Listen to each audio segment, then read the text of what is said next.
Like this song? Yes, very relaxing. In 2 or 3 hours, I think it may be too relaxing for me. This song is from eastern part of Indonesia. We call it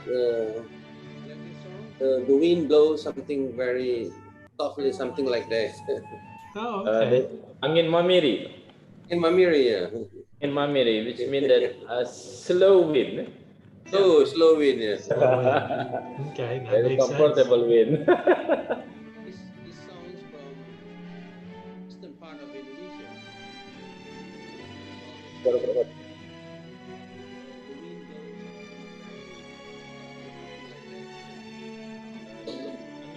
Jepang juga.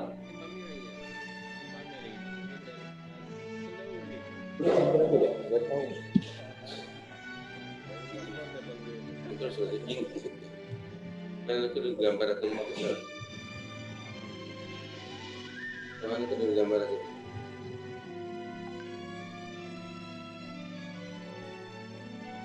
lain. Ayo.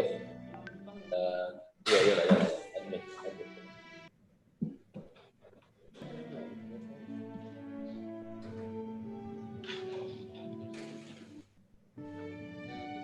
Yes. Nori, welcome.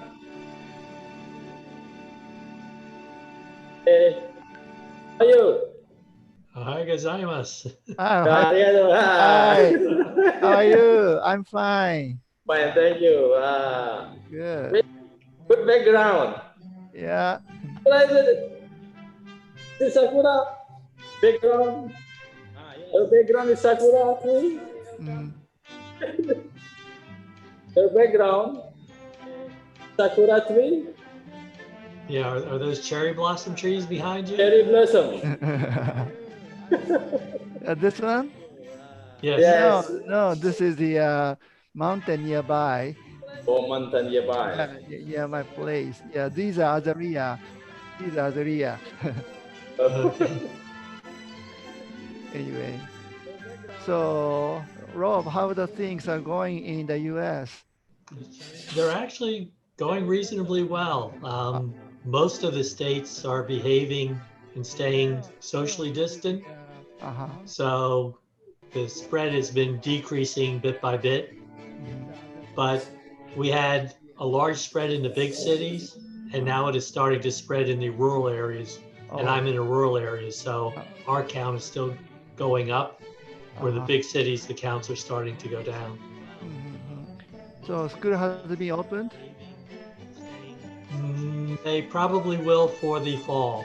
The universities will open. I'm still not sure about the grade schools. I see.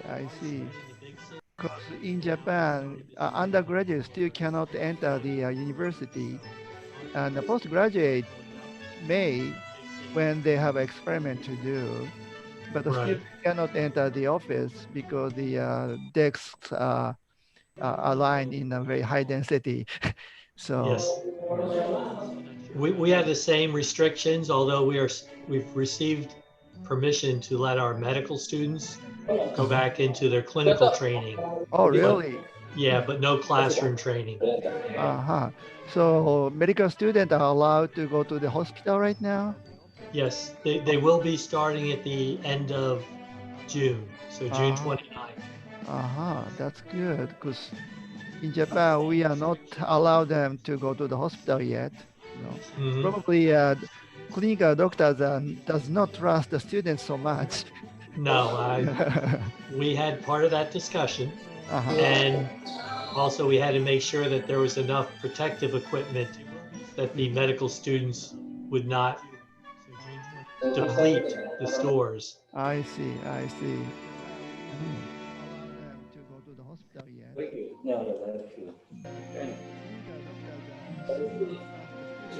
Morning, Professor Koibuchi. Good morning. Yes. Morning. Hi. Morning.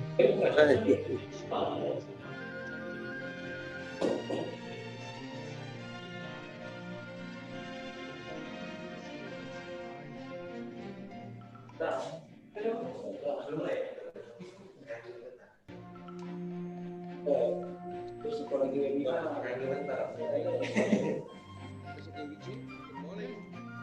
morning.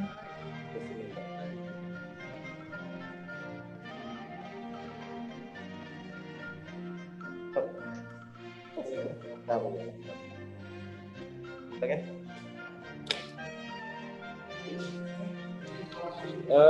We will, before we let the participant Zoom, is first Zoom. So we will be waiting for Prof. Cheng, Dr. Ilyas, and Dr. Ermita, and also Dr. Hardian.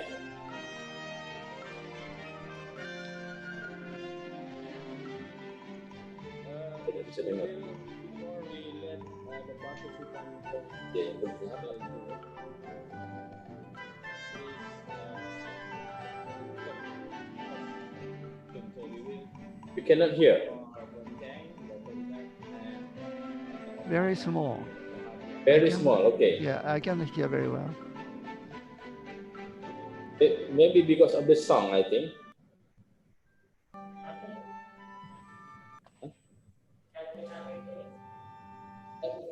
Belum, kaget. Kita nak.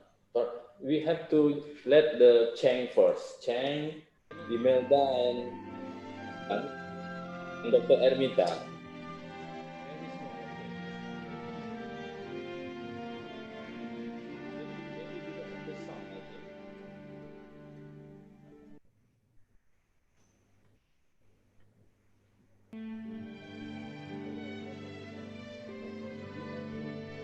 Ada Imelda.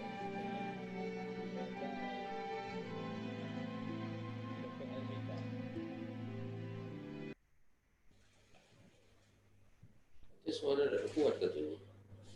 Si Jepang bilang udah kuat suara gitu. Di Amerika bagus.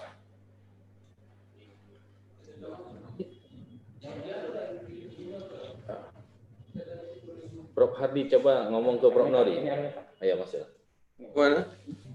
Okay, Professor Koibuchi, is it you can hear my voice? Yes. Nori, how is the Yeah, volume? yes. Yeah. Can you It's hear my very clear. voice? Yeah. Is it clear? Yep, clear. How about my voice? Yes, very good. Okay. Halo, Dr. Ermita.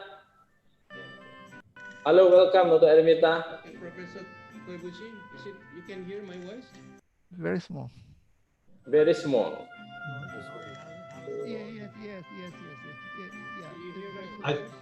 I think we're picking up an echo from the YouTube live stream because when we say something about Hello, good morning. 20 seconds later, we hear the same thing. Yeah. Budi, echo live streamnya Budi. Good morning, Prof. Ermita. Good morning. Hi. Good night there. Good night there, yes. Nice to meet you. Good to see you again. Yeah, thank you very much. Prof. Nori. Hi, how are you? Good morning there. Yes, it's 10 o'clock, 10:30. So still it's in the morning. Yeah, good. Prof. Hardi, selamat pagi. Selamat pagi, Bu. Terima kasih, Prof. Sama-sama.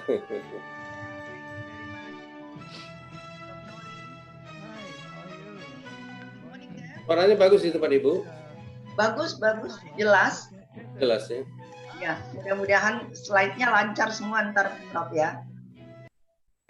Mudah-mudahan. Ya, dipegang sendiri kan? Saya pegang sendiri. Ya, lebih baik saya juga kemarin juga terganggu, Prof, karena dipegang oleh moderator. Moderator ya. Ya. Saya juga kemarin waktu FitCon juga begitu, mengenai COVID itu lancar. Prof Nori and Prof Rob, you hold your slide by yourself. Yes, I'll do that. Yes. Yeah, better, much better.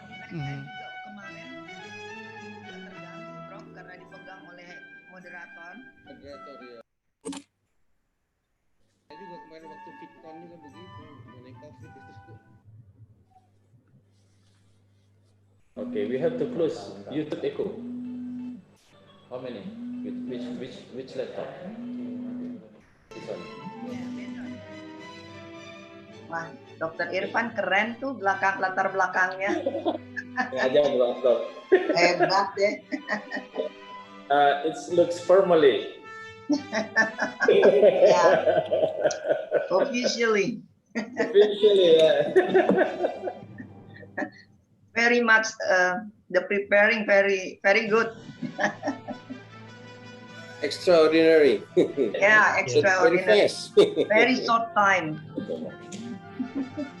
This is probably the favorite time for a conference organizer.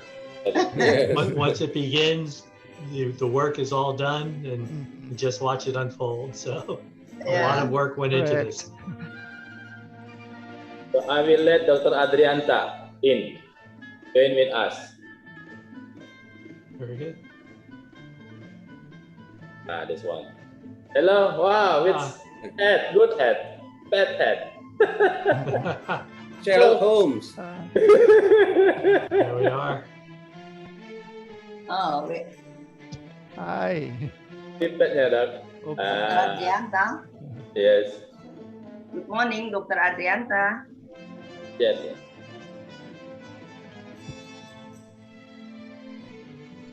Huh?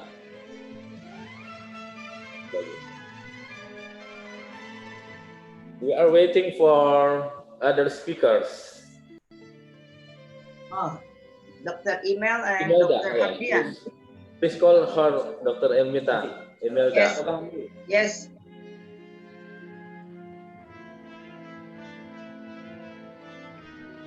Good morning, Dr. Adrianta. Yes. Selamat pagi, Adrianta. Pagi. Hi. Hello. So, unmute. Yeah. You have your, we can't hear you. Your mute is on, Adrianta. Hello, do you hear me? That's better.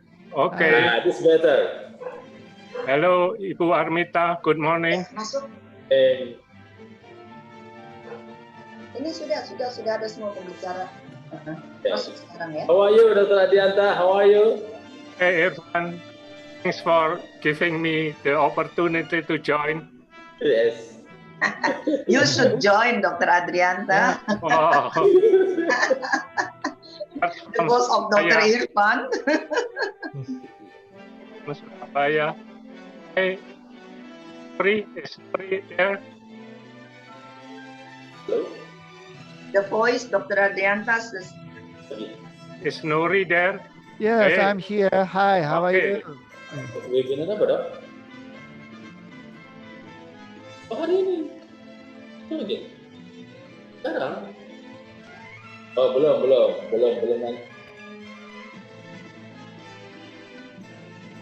Oh, sudah ada.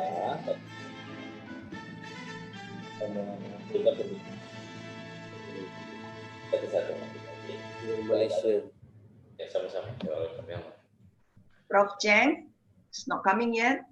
Yes, I'm looking for Cheng. Actually, there are 130 participants already tried to join, but we still block it.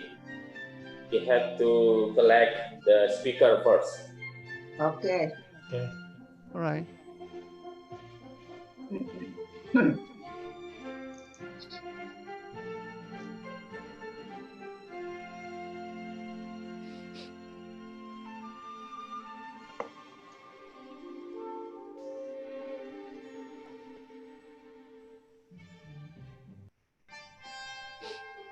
Ada Hardian. Coba ditelepon Dr. Hardian. Telepon ya udah.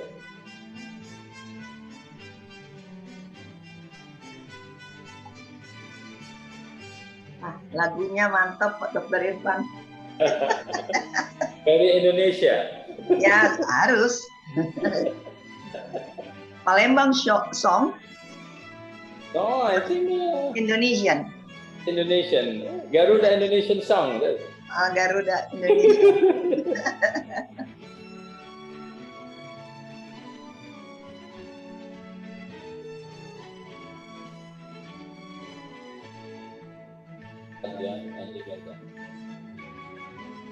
Dr. Irfan, katanya Dr. Hardian sudah masuk. Coba dicek. Tan Bun Lin. Oh, they use others' name. Like Cheng say, his name is Tan Bun Lin, so that's why we cannot recognize it. Tan Bun Lin. Okay. Oh. Dr. Hardian also. Can you accept him? Ingin terus.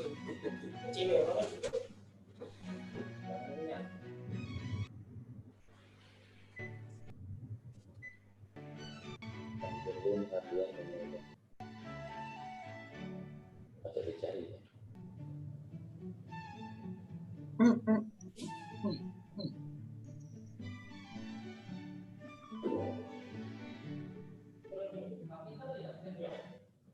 Minat mau maksudlah. Tadi minat mau. Tidak tanggung ya. Tidak bisa di looking. Atau Hardian. Boleh. Okay, Hardian has joined. Tanggung ya.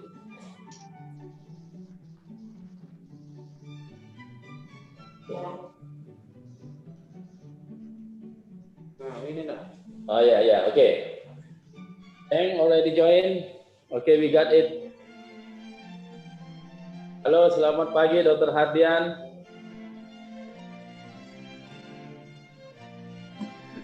Dr. Hardian, selamat pagi. Cheng. Selamat pagi.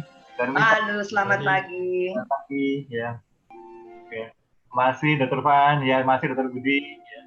Prof. Cheng, good morning. Ya. Prof. Cheng. Where are you, Prof. Cheng?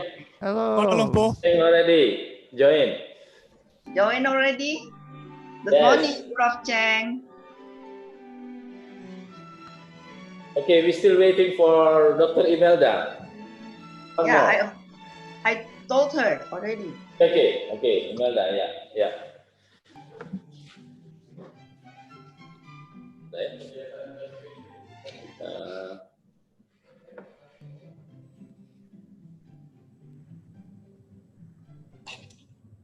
Oke, sudah ya. Okay, I think all of the members, speaker members, moderator, and the president already joined with us. So, as a moderator, I would like to say several things before we start, and we will let the participant join with us.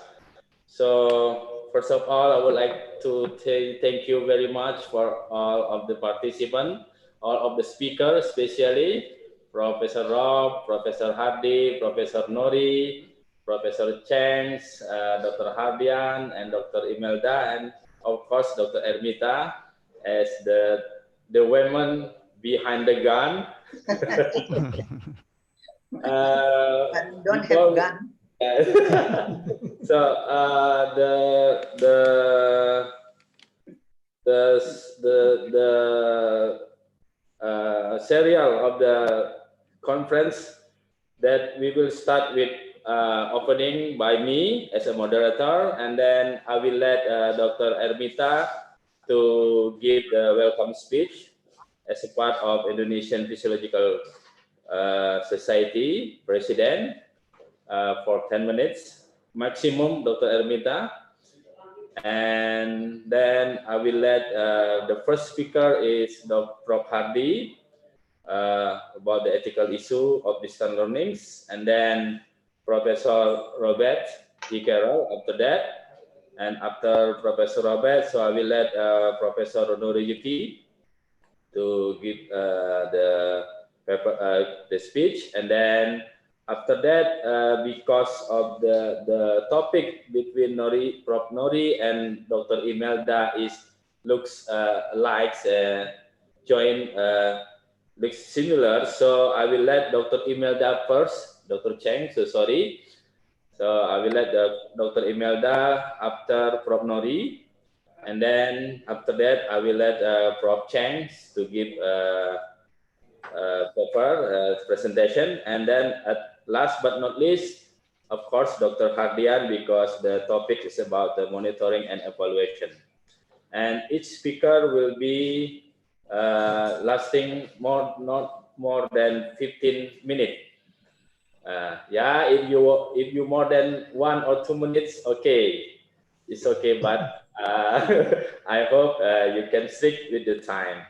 And then if there are still a time for us to discuss, so I will open the discussion from the participant for the question and for the opinions.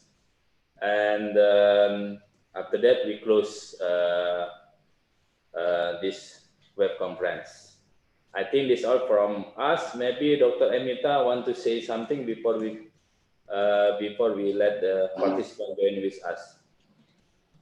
Yes, because all of us already here. Thank you, Dr. Irfan.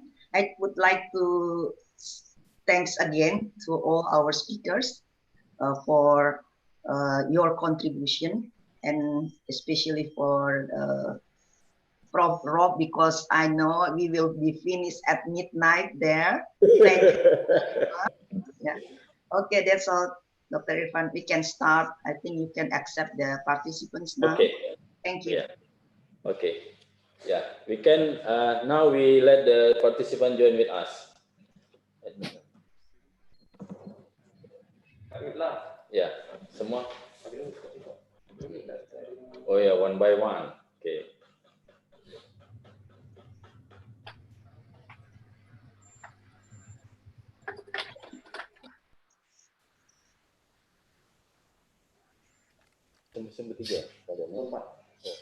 There are four computers to let the participant join, so we will not too long, I think.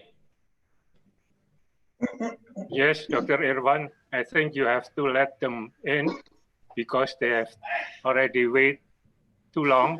It's not good. Just let them in. Okay.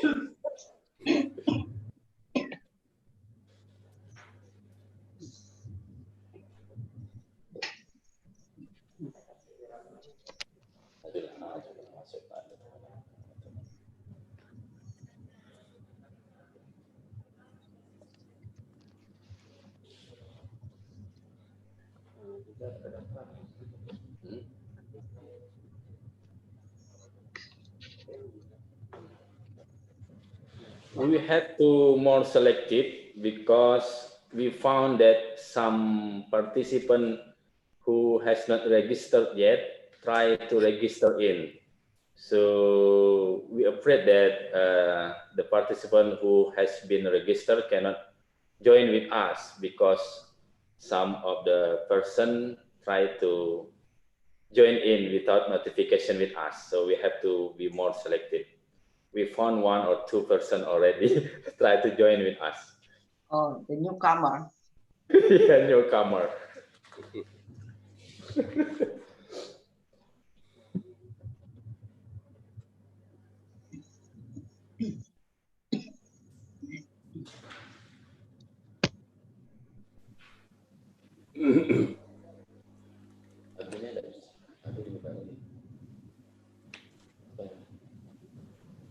Kasih tanda ini, Be.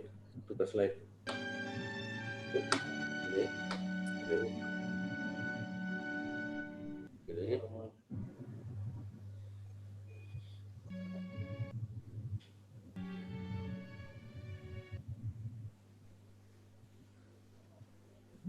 Lagu tuh pengen sing potong.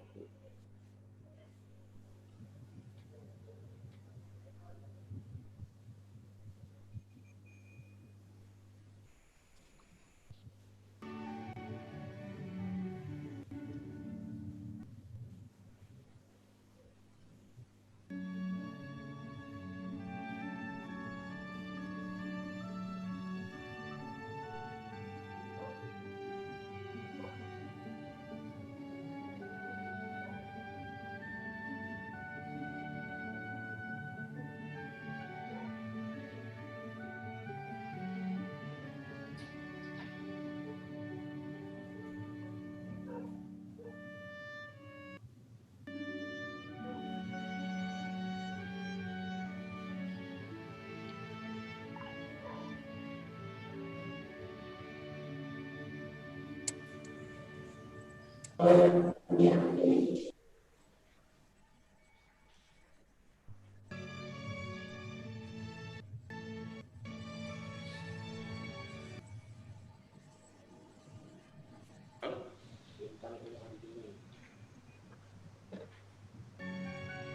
Budi, host.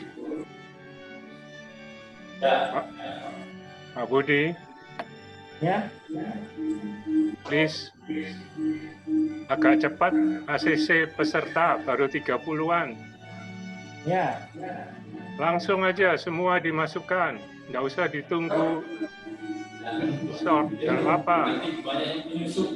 Nggak apa-apa. Kita kalau yang menyusup berarti sudah on time. Yang nggak on time salahnya dia harus masuk di YouTube. Kita nggak boleh menunggu begini. Jam 9 kita mulai. Terlalu lambat. Ya, ada waktu 5 menit lagi dong.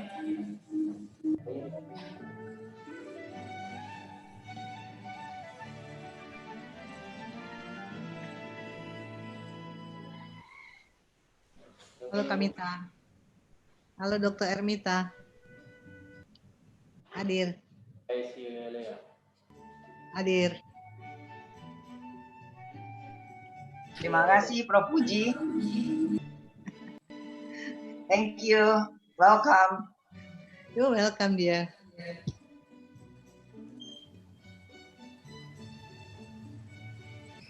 Hello, Prof. Cheng. How are you? Hello. Okay. Yeah. Morning.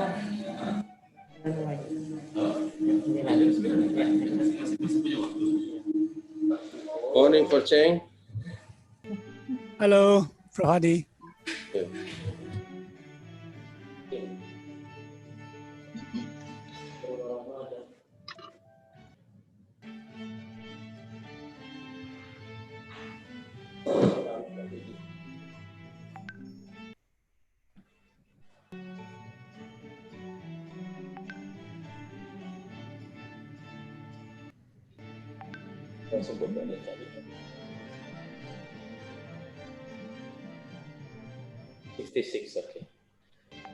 Okay, we still have 7 minutes. That's 7 minutes.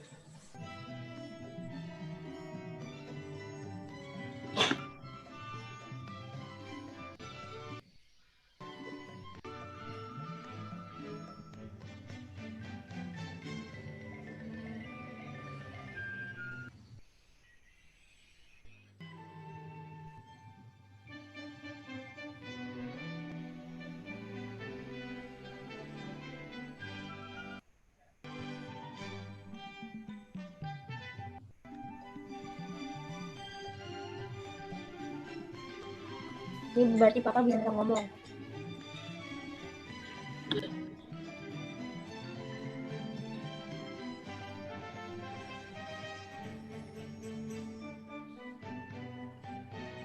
Itu suara papa bisa kedengaran, jadi papa bisa ngomong. Pak Edu. Pak Edu. Ya, Pak Edu Nabubo Nome.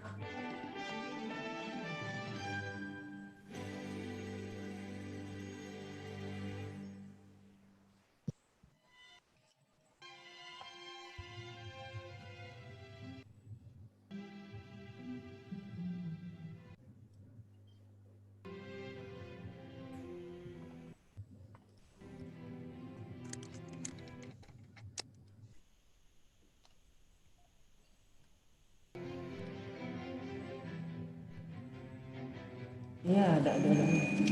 Dokter Irfan mulai baik tetap walaupun belum muncul. Iya, biar.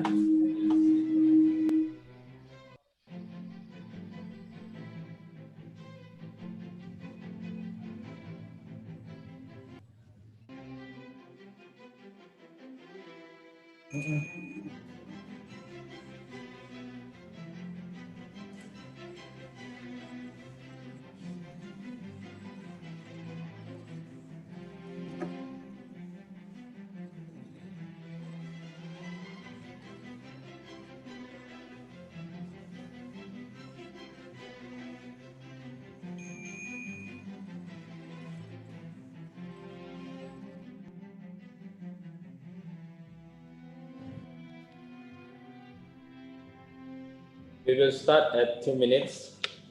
I think it is okay that we start at 2 minutes, and then while the IT will the participant start at 2 minutes.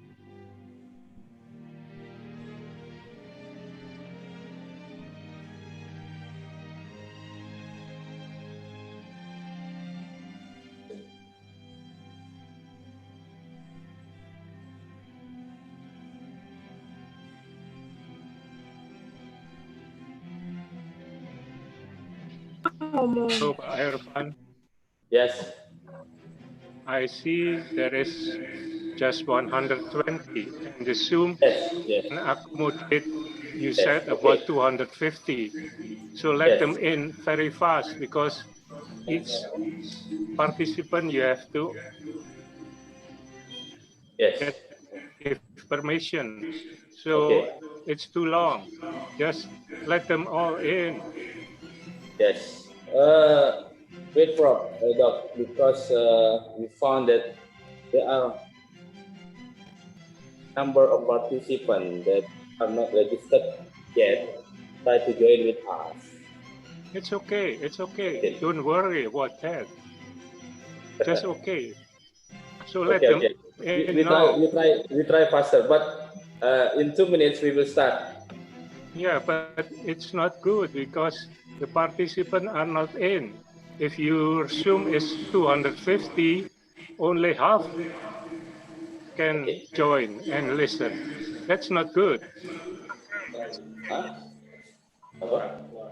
Yeah, I think you can accept all to get all now, Dr. Yes. Irfan. Yes, because the time, just accept them. If someone late, don't worry about that. We have to start at the right time. Okay. Later. Makan tengok-tengoknya pula nanti.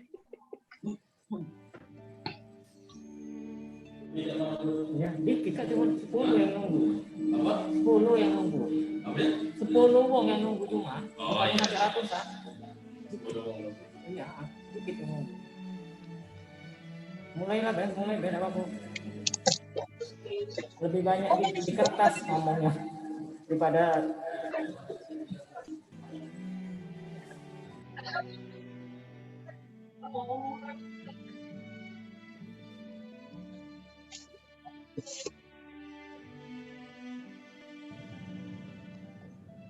Kerjaan apa sih? Oh.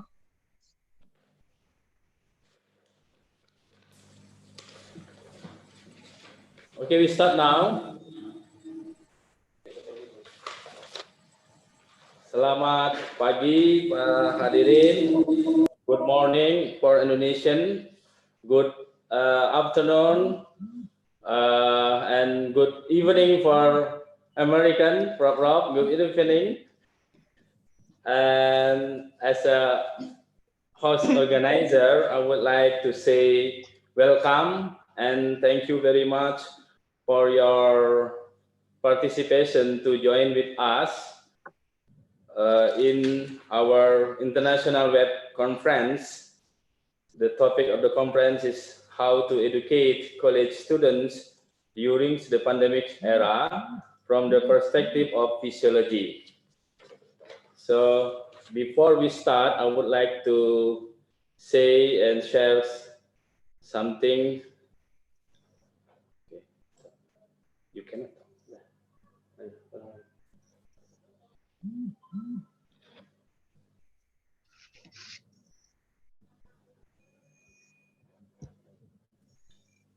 Yes, as an opening speech, as a moderator, I would like to say that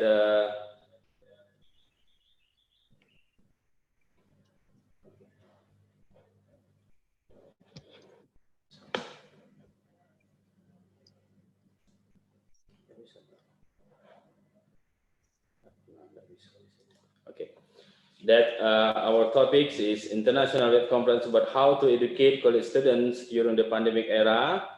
And as you know that the background is because of the pandemics of COVID-19.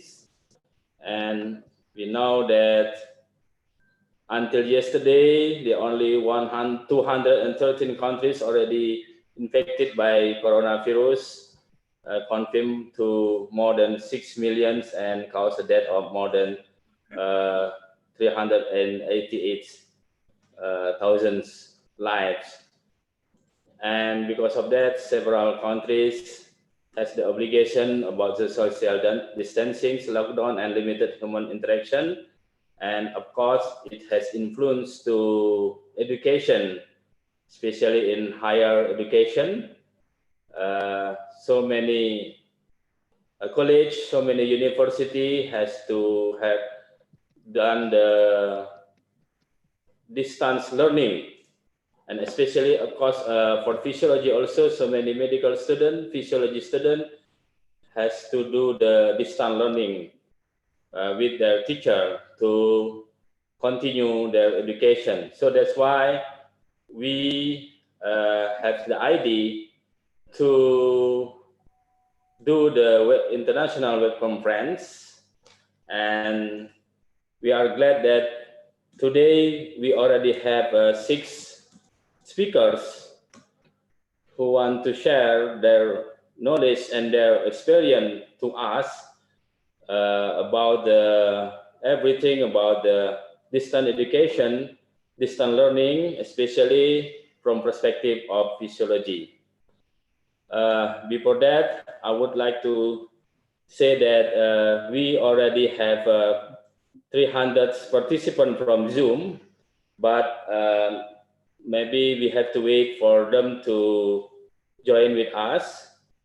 And this participant is come from 90 institutions from 8 countries.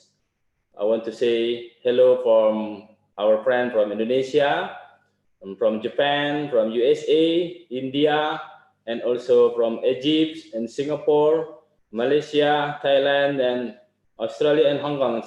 There are 10 countries now. And we already notified for more than 200 participants who want to join with us with YouTube streaming, because our capacity from Zoom is only 300. So I would like to introduce our speaker one by one, but first of all, I want to introduce to our Indonesian Physiological Society President, Dr. Ermita. Please, Dr. Ermita, where are you? Yes, I'm here. Hello, Dr. Ermita. Thank you.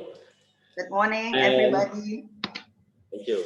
And I want to introduce Professor Hardi Darmawan as a first speaker. Prof. Hardi, good morning. Good morning. Good morning, everybody. Okay. And then our speaker from United States of America, Professor Robert G. Carroll. Professor Robert. Selamat pagi, good morning. Selamat pagi, good evening on there. And then our Professor Noriyuki Koibuchi. Hello, Prof. Nori. Hi, selamat pagi, good morning. Selamat pagi, good morning. And then Professor Cheng Ming from Malaysia. Professor Cheng. Yes. Oh, sorry. Selamat pagi from Kuala Lumpur. Okay. Good morning, Professor. And then Dr. Imelda Rosalyn Sianipar from University of Indonesia. Dr. Imelda, how are you? Good morning. I'm fine. Thank you. Okay. And then last but not least, Dr. Hardian from University of Diponegoro. Good morning. Ya, Saudara Pak. Selamat pagi, Dr. Hardian. Selamat pagi, terima kasih, Dr. Van. Good morning, everyone. And of course, I want to introduce and say thank you for the men who already, the staff members who already organized with this, led by Dr. Budi Santoso as a host organizer. Dr. Budi, where are you, Dr. Budi? Okay. Picture. So everybody know who is Dr. Budi. The one who prepare. Same person. Okay. Balik lagi ke. And then I want to remembering all the participants about our schedule that my time is until 9:10 as opening by moderator, and then we continue with Dr. Ermita to give the opening speech from Indonesian Physiological Society. Then we continue with the speaker 1, speaker 2, speaker 3, speaker 4, speaker 5, and speaker 6, Prof. Hardi, Prof. Rob, Prof. Nori, Dr. Imelda, Prof. Cheng, and Dr. Hardian. And if we still have time, we can continue with discussion. And then after that, we will close the conference, maybe around 11:35 minutes. And I want to remembering all of the participants and all of the speaker that all of the participants must activate the camera on during the conference, so we can know that you are joined with us along with the conference. And all the participants must turn off mute or the sound during presentation session by the speakers, and the sound can be switched on or mute only in the discussion session and after being invited by me as a moderator. And educations and opinion must be expressed polite and clearly. And participants are not allowed to leave before the conference is end. So I think this all from me as a moderator. So we can continue to Dr. Ermita to give the opening speech. Please, Dr. Ermita, time with you. Okay, thank you, Dr. Irfan. Bismillahirrahmanirrahim. Assalamualaikum warahmatullahi wabarakatuh. Selamat pagi. Good morning and good evening, Prof. Peace to all of us. First of all, I would like to express my gratitude to Allah for His approval that we can all gather together to attend the opening of the International Webinar of Indonesian Physiological Society 2020. This is the first webinar from our serial webinar with the term How to Educate College Students During the Pandemic Era. I would like to welcome our honorable speakers, Prof. Hardi, Darmawan, MD, MPH-TM, FRSTM, from Universitas Sriwijaya, Indonesia, Prof. Robert G. Carroll, Ph.D. from East Carolina University, USA, Prof. Noriyuki Koibuchi, MD, Ph.D. from Gunma University, Japan, Prof. Cheng Ming, MD, Ph.D. from University of Malay, Malaysia, Dr. Hardian, MD from Diponegoro University, Indonesia, and Imelda Rosalyn Sianipar, MD, Master Biomedic PhD from Universitas Indonesia. And of course, all participants from all over Indonesia and overseas. Nice to see you all here, my friends, even though only from my computer screen. Here in Jakarta, we have stayed and worked from home in the last 3 months because of COVID-19 pandemic, as mentioned before by Dr. Irfan. As we know, our organization, Indonesian Physiological Society, or IPS, has regularly holds a meeting each year, and the host for July 16 to 18, 2020 was to be IPS Makassar branch. However, this meeting will be postponed to June or July 2021 because of the COVID-19 pandemic. Therefore, the IPS board arranged this webinar in collaboration with the Universitas Sriwijaya and the IPS Palembang branch.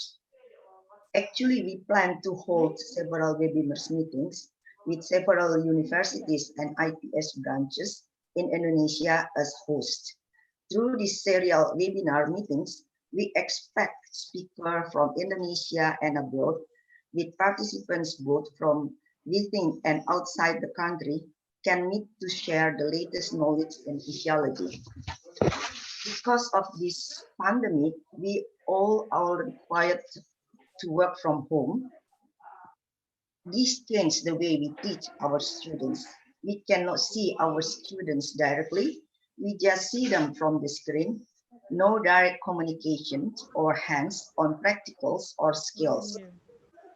Therefore, we must be sure that the knowledge we impart to the students can fulfill their learning objectives.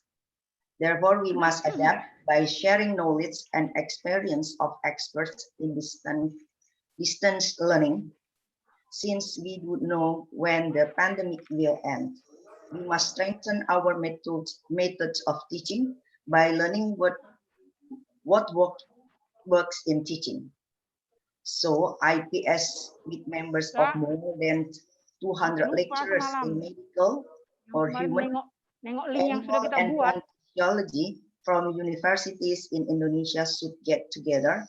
I hope all our members participate in this web conference and help each other in motivating the lecturers to increase their capability in teaching students to achieve their learning objectives. We hope the serial webinar meetings that we have arranged will benefit for all our members. I would like to extend my high appreciation to all speakers from Indonesia and abroad that have accepted our invitation to talk in this webinar with very short notice. I would also like to thank to the host, the Department of Physiology Medical Faculty, Universitas Sriwijaya, specifically Dr. Irfan and Dr. Budi, from their hard work in preparing this very useful event. Well done, Dr. Irfan, Dr. Budi, and thank you to all the participants. I hope this webinar can be useful for us as a lecturer. Wabillahi taufiq wal hidayah. Wassalamualaikum warahmatullahi wabarakatuh. Waalaikumsalam. Thank you, Dr. Ermita. While we are trying our best to let or to admit the participant who trying to join with us, and it still take time from several participants cannot join with us yet, but still we had to do to make them join with us. So we can continue to our web conference and to continue to presentation time. So I would like to invite the first to my teacher, my senior, my inspiration, Professor Dr. Hardi Darmawan, to share the knowledge, experience about the issue, ethical issue of distant learnings. Please, Prof. Hardi, your time is 15 minutes. Thank you, Dr. Irfan. Selamat pagi. Good morning to our professors, doctors, all the participants. I would like to share about the ethical issues in distant learning.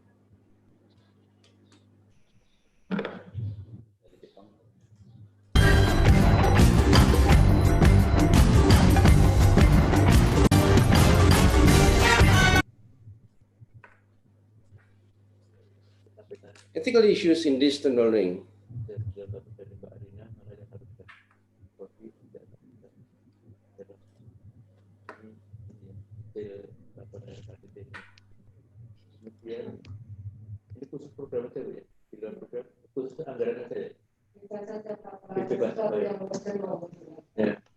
In this pandemic COVID-19 era, so stay at home, school from home,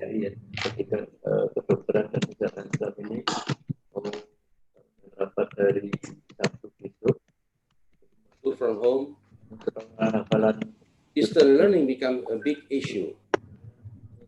Besides the quality, safety, ethical issues.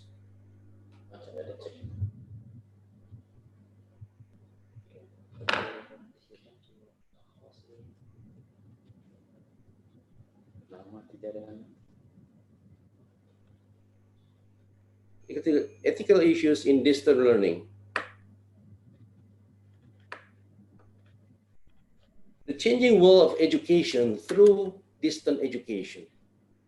There is need ethically with faculty and learners experiencing the education revolutions, especially during this pandemic era of COVID-19. Ethics is about what people should do. Ethical questions arise when different interests of individuals conflict, and thus there is need for a higher level of principles that are fair to the rights of all concerned. There is a social contract about the norms and expectation for all interaction. Ethical principles mean cooperative and rational norms that have higher priority when compared with self-interest of the participants. Ethics is a learning environment, denotes sensitivity to multicultural understanding, tolerance, and civility. Ethics in e-learning derive from communication ethics, instructional ethics. In the past, the traditional classroom, before early 80s contact learning, pre-IT distant learning, correspondence, radio, television. Between 80s and early 90s, computer-based learning, PC as an interactive video players, CD-ROMs, learning software, and multimedia. The 90s, e-learning 1.0, email, web 1.0, scripts, and applets. Early 2000s, e-learning 2, learning management system, WebCT, BB, and Moodle. The present today, e-learning 3.0, Web 2.0, distributed and personal learning environments. At first, e-learning was a closed process using closed-tool proprietary learning management system with well-guarded access. Later, the tools opened up Moodle, Caroline, Manhattan, Ilyas, but the content was still closed.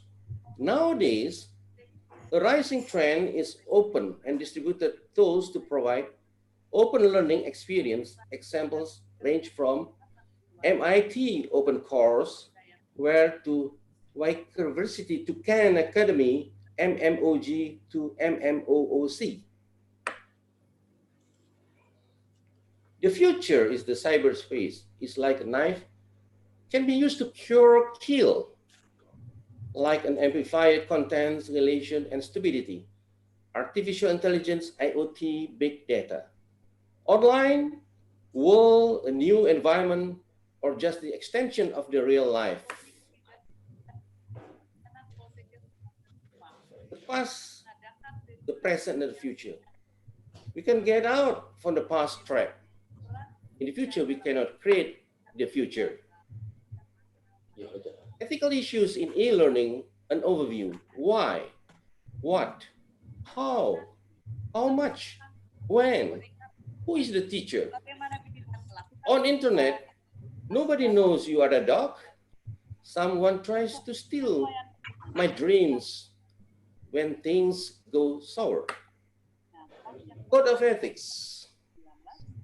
Contributing to society and human well-being, avoiding harm to others, being honest and trustworthy, being fair and taking action not to discriminate, honoring the property rights such as copyrights and patents, giving proper credits for intellectual property, respecting the privacy of others, honoring confidentiality. Academic fraud in distant education is much more than conventional campus class. You can see from the picture. Somebody will have, maybe somebody did the job. Difficult to ascertain whether the student is doing the work and the assignment done by the enrolled student or not. The education institution the students on should inform collegiate ethics, academic honesty. One of the world expert Gerhard is in education has listing the ethics of examination, use of sources on papers and projects, writing assistant and other tutoring, collecting and reporting data, use of academic resources, respecting the work of others, computer ethics, giving assistance to others, adherence to academic regulations. Online interaction, course interaction between instructor and learner in the form of motivational message. Between learners on the content and protocol of the course itself, on social exchange. Ethical problems arise on the side of instructor, facilitators, designers when preparing on an online course. Ethical problem, course integrity problem, course approval, and revision of process for quality control, misrepresentation problem. In case information on the web does not match the catalog information about the course. Ethical consideration in e-learning, social political influence, cultural diversity, bias, geographical diversity, learner diversity, digital divide, ethics, legal issues. Learner diversity, an e-learning environment should respond to different learning style. Individual differences, disabilities need to be taken into consideration. Diverse learners have different learning needs. The instructor and the course has to be sensitive.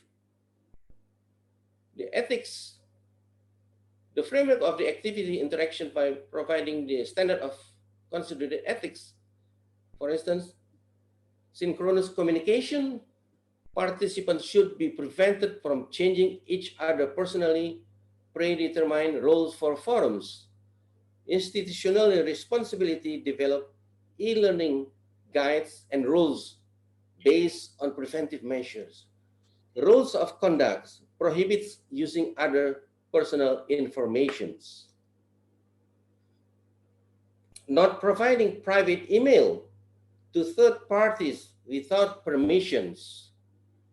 Plagiarism, copyright, two sensitive areas, instructor and student must be informed. Intellectual property rights of the learning materials.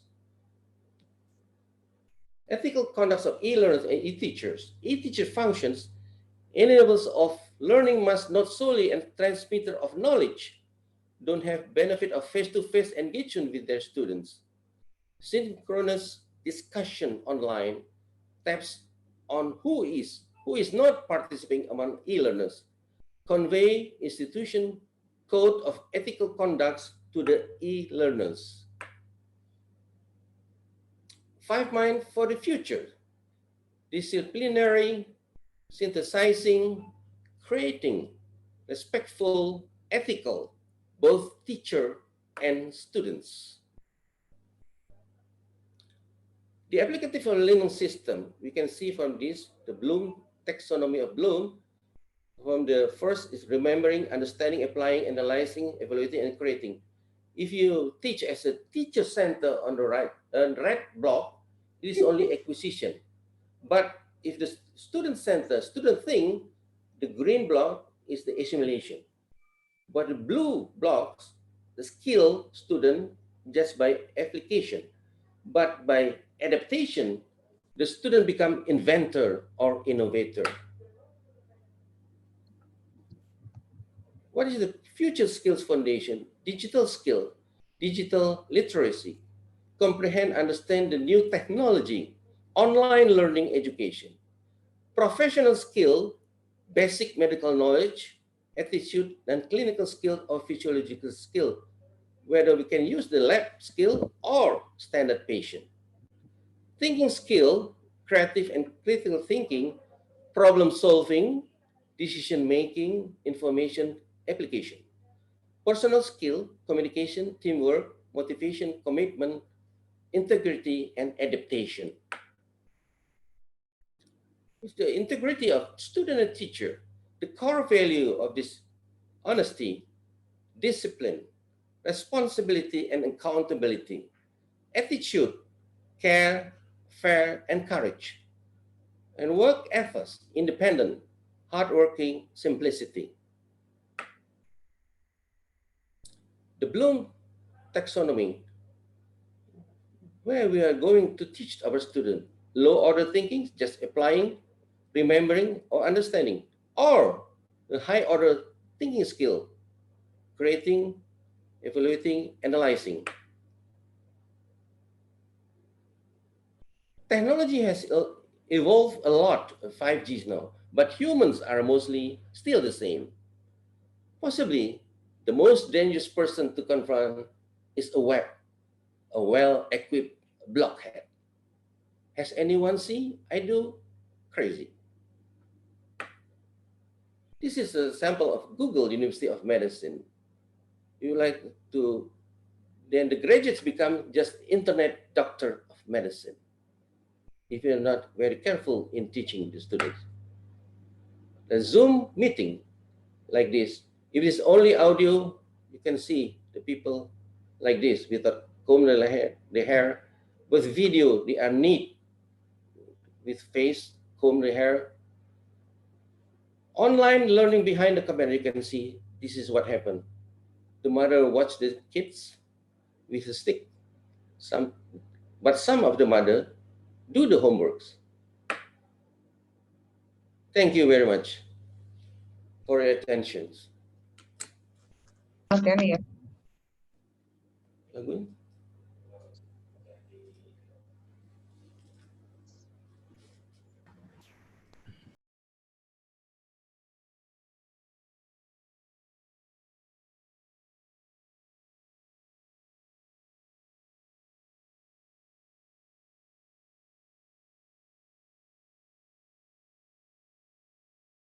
Okay, thank you, Hardi. Thank you very much for interesting presentation and very inspiring and of course provocative for us to continue with discussion later. So and the time is enough. We have still 2 minutes actually. So for the second speakers, I would like to invite our mentor, my mentor, Professor Robert G. Carroll, Ph.D. from the East Carolina University. Professor Robert G. Carroll is Associate Dean of Medical Education and Professor of Physiology from Brody School of Medicine, East Carolina University. And Professor Rob will be present about the engagement methods even more at a distance. Please, Professor Rob Carroll, take your time for 15 minutes. Very good. Thank you very much, Irfan. It's my pleasure to join this group. I actually have a very easy task. My job is to convince you of something that you already know. At the end of my talk, I want you to come back and to reflect more about how engagement matters if you're going to educate your learners. Welcome to Palembang. One of the advantages of these groups is I get to travel. I've enjoyed 𝒃𝓃 and also Pempek when I've been at Palembang. And at the same time, some of you have gotten to see my very, very bad dancing at one of the festivities that was associated with the conference. So I've got good friends. It was fun to see people log on to the workshop and where I recognized the number of names of past friends. Make no mistake about it, we are living in a global paradigm shift. Things in 2024 are not going to look much like they did in 2019. In the United States, shopping centers are closing. People do not want to go into crowded places. People have shifted to online purchase of goods. Work, for the last 11 weeks, I and most of my colleagues have been working from home. This sets up a very different environment. We work differently when we're at home than we're in an office. Travel has changed. Social mores like shaking hands likely are not going to survive the COVID epidemic. Universities have not been spared from this. Our university shut down in March, and we hope to have students rejoin the university in this coming September, but we are still not sure that that is going to be possible. It all depends on the spread of the pandemic and how it is being managed. We all work in universities. We are teaching, so there is no way to escape the impact of what is going on. So I would like to talk about the opportunities for engagement. I'm fond of this triangle where you have your objectives on the top, the activities on one side, and then the assessment forming the last leg of the triangle. These three things are interrelated. Because of COVID, this is the area where all of the change has happened. We have to change our teaching and learning activities. The learning objectives, what we're trying to do with our students, have not changed. The assessments should change to take advantage and to adapt to the new learning environment that our students find themselves in. So as we look at how COVID-19 is going to impact us, it's going to force changes in teaching, and it's going to impact the learners. What previously we had used as a lecture is now going to be delivered online or asynchronously. This past April, we shifted our lectures to online, where we would just have a faculty member go into an empty room and provide essentially the same lecture that they had done before. The class attendance at that was about 25% of people would log on to that. 75% of them would prefer to view it asynchronously at some other time. That means the opportunities for interaction with the learners do not occur in the lecture setting. The labs have become virtual. We were not able to accomplish the regular teaching labs that we had. Our small group activities where the students interact with each other also had to become virtual. What we found this past April and May is that the directed readings emerged as the essential tool for us to guide the learners' activities. And this falls into the flipped classroom model. The flipped classroom tutorials where the students learn the material and then interact with the instructor through an online session, a review session, were the ones that were rated most highly by our learners. And finally, one thing that has happened from the educational research, and something I'll talk about, is how assessment has become a learning tool.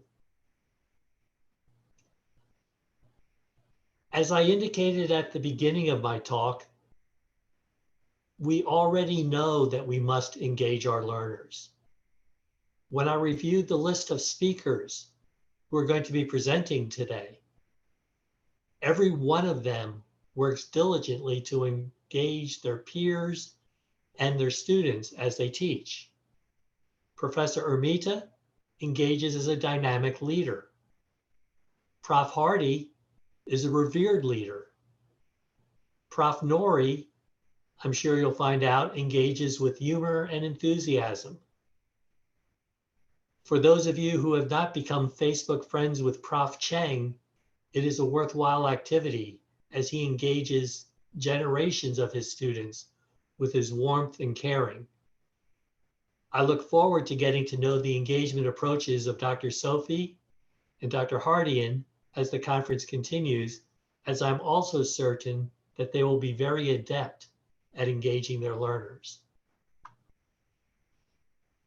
So now let's talk about the engagement and the role of the instructor. I'm going to ask you to stop thinking about your faculty role, and instead think more about the role as a grandfather. Here we have my grandson, the older grandson, Marceau, and the younger grandson, Louis. When you look at how the grandfather teaches, he doesn't teach by lecturing. The t-shirt that my children gave me has the grandfather, but it uses the symbol from the movie The Godfather, the person who sits behind the scenes and manipulates things, including people, to get the outcome that he wants. This is indeed what the role of the teacher has become. You're no longer the one in the front. The role during this COVID crisis is to manipulate the environment and the learners so that you achieve the desired end. So now let's talk about how you're going to engage the students. One way to do this is to engage the students in content. You have to create a need to know. We're fortunate in that most of our students want to become healthcare providers. So that means the physiology is essential to their practice and they recognize it, but we have to contextualize it by making sure we relate it to the clinical cases so they see why they're learning it. Another way to engage students in the content is you have to carefully select what resources you're going to use.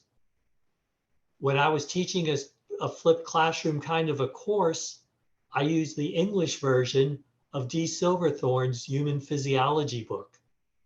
There's an Indonesian version, and the book is very well designed for a flipped classroom approach as it guides the students through activities and then provides a series of questions and reinforcement steps so that you can see how the students are learning the information. A new tool, which is going to get released later this month from Tony McKnight at AD Instruments, is an online tool called Understanding Your Physiology. This is a screen capture from one of the questions on it. In this capture, the student is asked to label the image to illustrate the exchange of oxygen and CO2 between the pulmonary capillaries and the alveoli. The way the program works is the students have to drag these boxes from the left-hand side and place them into these target boxes on the figure. So the student will have to recognize that this represents arterial blood values and that the arterial blood values are the same as what is in the alveoli.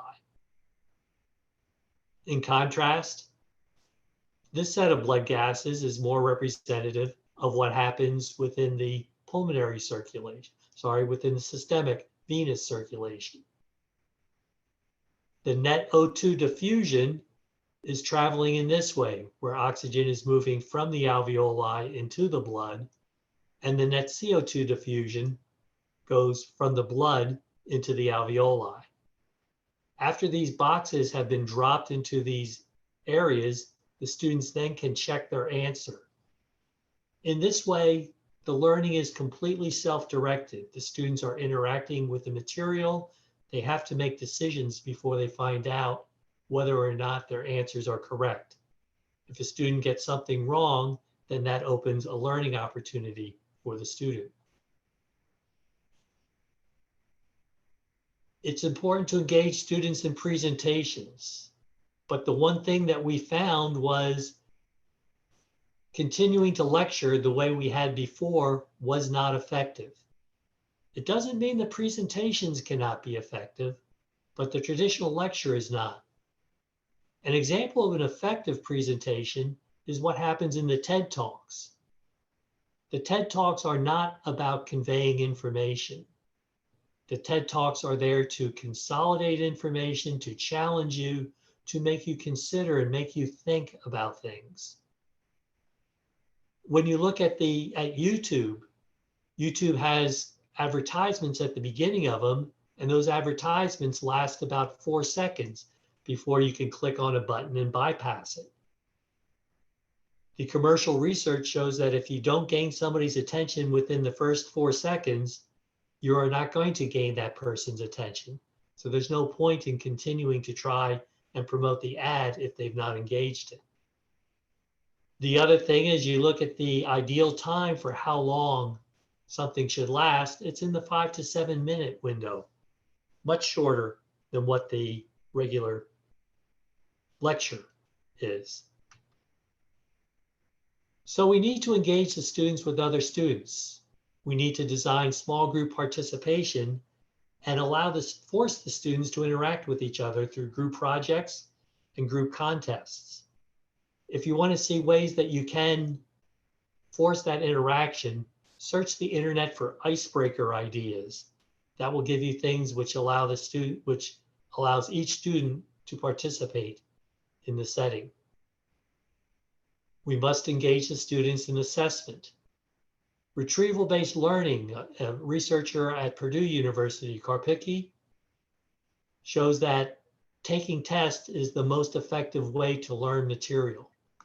The students recognize this. In the US, Anki cards are a preferred learning tool which uses the principle of spaced repetition, and that practice questions are essential to learning. We also have to engage by building personal connections. There are 300 registered participants for this conference.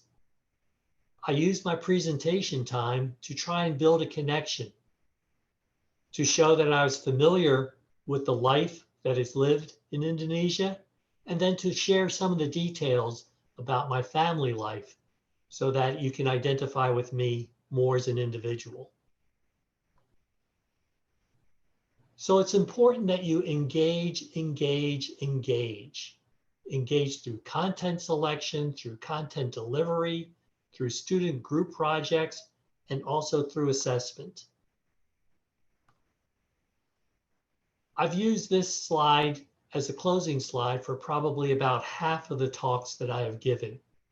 And it is still, to my mind, the best focus slide that I have.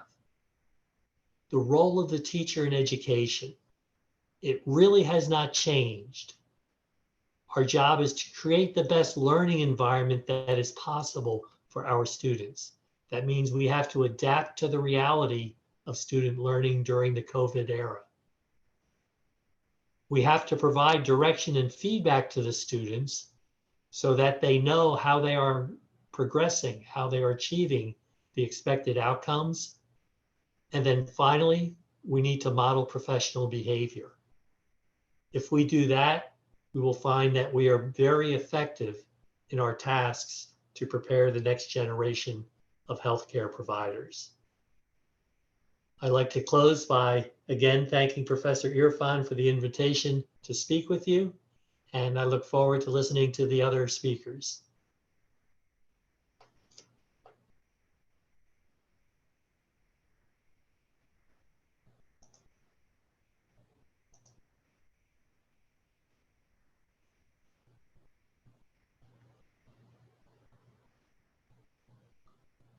Okay, Irfan?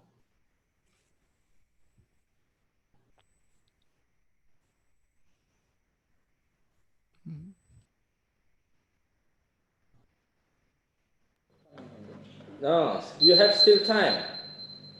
You have still time, 2 or 3 minutes. Okay. Very good. I know we all have the chat box available to you. If there are any questions from the audience, please type them into the chat box, because we've also found that the chat box is a very effective way to engage the students during our sessions. Okay. Thank you very much, Prof. So I believe that your time is up. Maybe 1 more minute, but it's okay. You finish now. So I would like to invite for the third speaker. Our speaker is Professor Noriyuki Koibuchi, MD Ph.D. He is the professor and the director of integrative physiology from Gunma University Graduate School of Medicine. And Professor Nori will talk about physiology practical course on the web. Prof. Nori, can you join us now? Yep. Okay, please, time is short, actually about 15 minutes. Okay, thank you very much for giving an opportunity to talk in here. And probably the reason why I'm here is the engagement between Sriwijaya University and Gunma University. We became a sister university a few months ago, and I have visited Sriwijaya University, and also like Rob, I also liked Pempeh. Yeah, I really like it. And I asked Irfan that I want to bring it to Japan. Then he bought a huge amount of Pempeh and brought it. And of course, I had it everything. It was very nice. Thank you very much. And I still keep the very good memory what I experienced in Sriwijaya University. Anyway, okay, my topic is more practical compared to previous talks. I'd like to introduce my experience in physiology lecture and the practical course on the web. Okay, I'll move on. Here you go.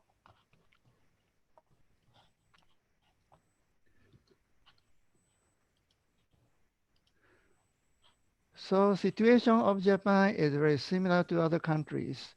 University is locked down, and still medical students cannot come to the university except when they take the exam or some practical course. But the time when I did this class, university locked down, and the non-student was allowed to come. So the topic today is I'd like to introduce half-day practical class of introductory physiology conducted in university. So at first, I'd like to introduce the mini lecture before the practice. And then I'd like to introduce the practice with, I'll try to demonstrate what I have done during the class.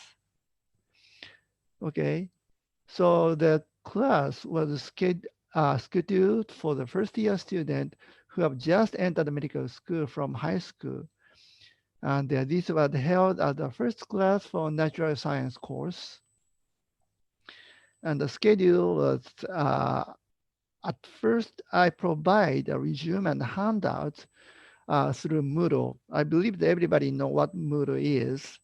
And I provided, and students should download resume and handout before the class. Then student can, of course, self-study by looking at the handouts and resume. Then I'll give the 40-minute mini lecture on how to write scientific report or reports, because you may be surprised to know, but most of most of all high school students in Japan does not have experience in writing a scientific report because they are forced to memorize so many things. And the students, I wouldn't say a learner. High school students have to memorize so many things to pass the entrance exam, which is very, very competitive. So I have to teach how to learn, how to think, or how to self-learn throughout my class. Then after the 40-minute mini lecture, I'll give some practice, and I ask students to measure the pulse after various physical activities. So again, please keep in mind that they are first-year students who have just entered medical school, so I cannot give them a very much complicated task. Okay, so I'd like to introduce several slides that I use for the lecture. So so my topic was how to write research report, and I always show my email address for students. Then students can ask questions through my email. Of course, they can ask questions through the chat. And the objective, the lecture I taught students is to know the basic principle to write a research report. You have to think about the impact of the report, and you have to be responsible about the contents, and you have to discuss unbiased manner, and also you have to write a report understandable. And also students have to know the major concern of research misconduct. These three are very important things that students should know: fabrications, falsification, and plagiarism. Uh, students easily cut and paste the content from the internet and submit as their own report, but this is not allowed, as you know. But students easily do that. And also students sometimes take the photograph during the class and submit to the SNS, which is not allowed either. So we have to teach them these are not allowed to do. Then I have to tell them the fundamental structure of the research report. And then students have to learn how to cite previous articles. And I always emphasize that this is not just a scientific report. This is the first training to write a medical record in the clinic. So then student can concentrate and the student can understand this is not just for the class, but for their future. So these are topics that I would explain piece by piece, starting from cover page to the references. And this is the lecture that I gave for the cover page. So I took them, describe the course name and date here, and then you have to write the title of the report with larger character for the title, large character, and you have to write your ID and full name at the top page. You'll be surprised that this is very, very fundamental, but actually student does not know how to write at the front page because the reason that I talked before, student does not have the experience in writing a scientific report when they are in the class, in the high school. So this is the first page. So I told them move to the next page and write contents. And the objective is you have to you have to describe the specific aim of the research clearly. And then material method, you have to write the species, sex, and age, number of subject. If you want to use the human subject, you should not include any personal information, but student easily write the name of his friend if they use his friend as a subject to do some research, but it is not allowed, of course. And the method, you have to describe that as concrete as possible so that others can perform the same experiment by reading your method, which is also very important to know. Then one by one, I talked about result, discussion references in order. And then students are asked to write research report using data obtained the following experiment that I'm going to talk about in a minute. Then after the experiment, students should submit a report prepared by the former study today in 1 week. And then during the class, students can ask questions through chat. It was unbelievably effective. As you know, Asians are a little bit shy to ask questions directly to the teacher during the class, but they know how to use the lines, the other SNS materials. So students frequently ask so many questions, even during the class. And the class were recorded, uploaded in the web for a short period of time, not a long period. Just short period, students can take a look again. Okay, so I'm gonna move on to practice. So I gave the handout, but I'm not quite sure whether IAIFM provided before, but okay, I'll move on to the other one. Okay. Okay. So this is a handout I gave to the student. So the title of the practice is the pulse measurement and it changes. And I wrote down the objectives and method. So you have to self-measure the own pulse through its own by yourself, although it is not the case on the clinical setting. So I showed the pulse measurement here, but also I can also demonstrate how to measure pulse on the screen like this or like this. So students can watch how I measure the pulse using 3 fingers like this, and touch a radial artery, which is located at the bottom of your thumb. So by doing so, we can interact student during the practical class.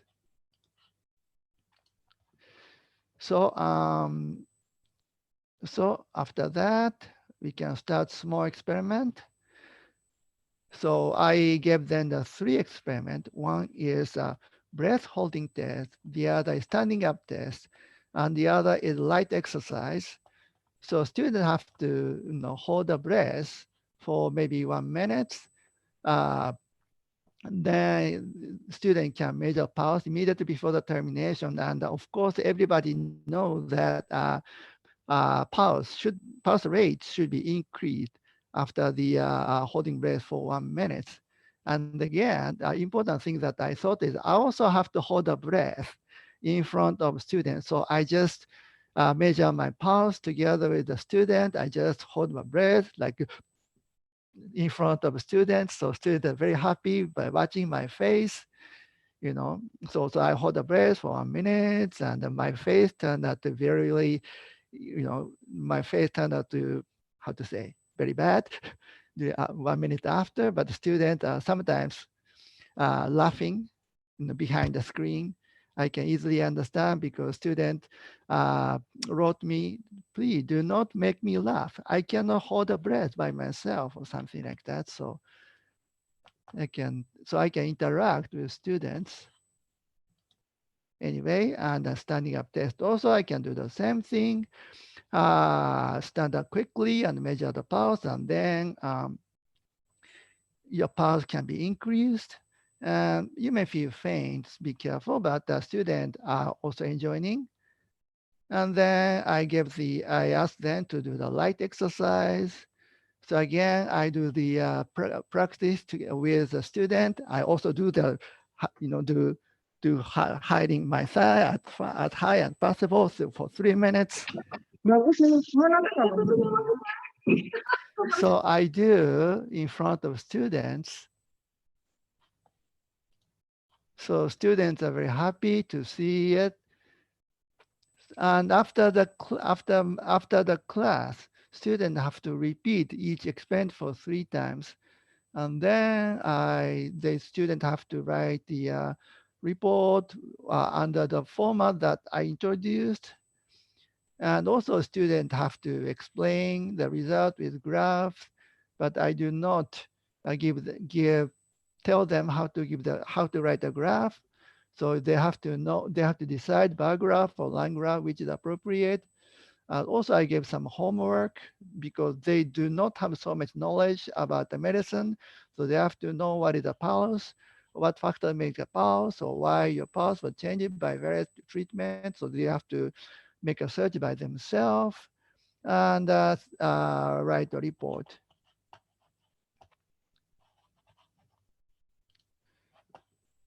So,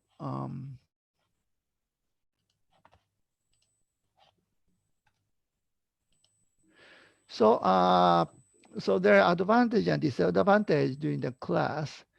So the possible advantage is actually it was my surprise, but the teacher-student communication become more active than in the classroom through the chat.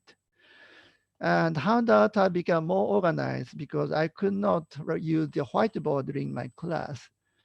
And the student may repeat what you lectured, but this should not be also disadvantage. We consider the on-site hearing, on-site lecture, on-site is more important. And a possible disadvantage is communication about student is difficult. Of course, we can use a breakout session, but in my class, I could not make the breakout session because of limitation of the time.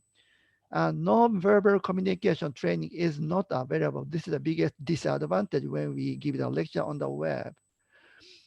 And this is also a problem, limitation to make new friends in the class, particularly for the first year students. Students may feel very lonely in their home bed because they cannot go out and come to the school, so they cannot make the sort of friend.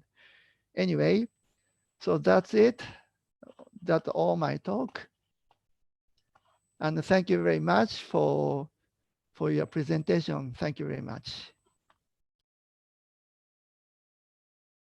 That's all, Irfan.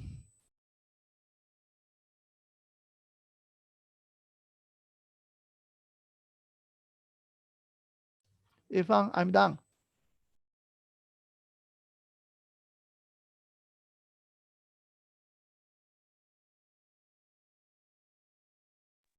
Okay, thank you, Prof. Nori. Okay, it's very interesting presentation about the practice and experience about the laboratory activity, and I believe that it's inspired us to do that with records that several obstacles, advantages, and disadvantages. So for the next, and the time is, you actually have still 30-second times. It's good. Thank you. And after this, we want to invite Dr. Imelda Rosalyn Sianipar. Actually, Dr. Imelda present our last plan is Dr. Sophie, but Dr. Sophie cannot join with us. So Dr. Imelda, together maybe with Dr. Sophie, will present representative of Dr. Sophie and Dr. Imelda to present about the utilizing online resources to modify physiology lab work. And Dr. Imelda is a lecturer of Department of Physiology, Faculty of Medicine, Universitas Indonesia. And Dr. Imelda, do you join with us now? Yes, Dr. Irfan. Okay. Okay, please, you have 15 minutes to present your talks. Please. Thank you. So, good morning, dear physiologists, colleagues. Thank you for the committee who invited Dr. Sophie Yolanda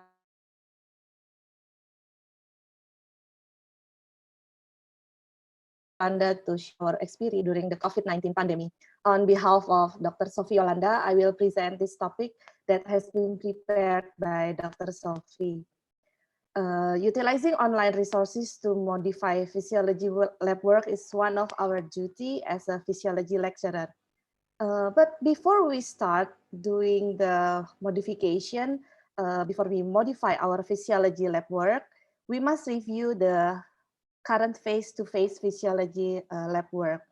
And after that, we have to know what are our learning objectives for the lab work.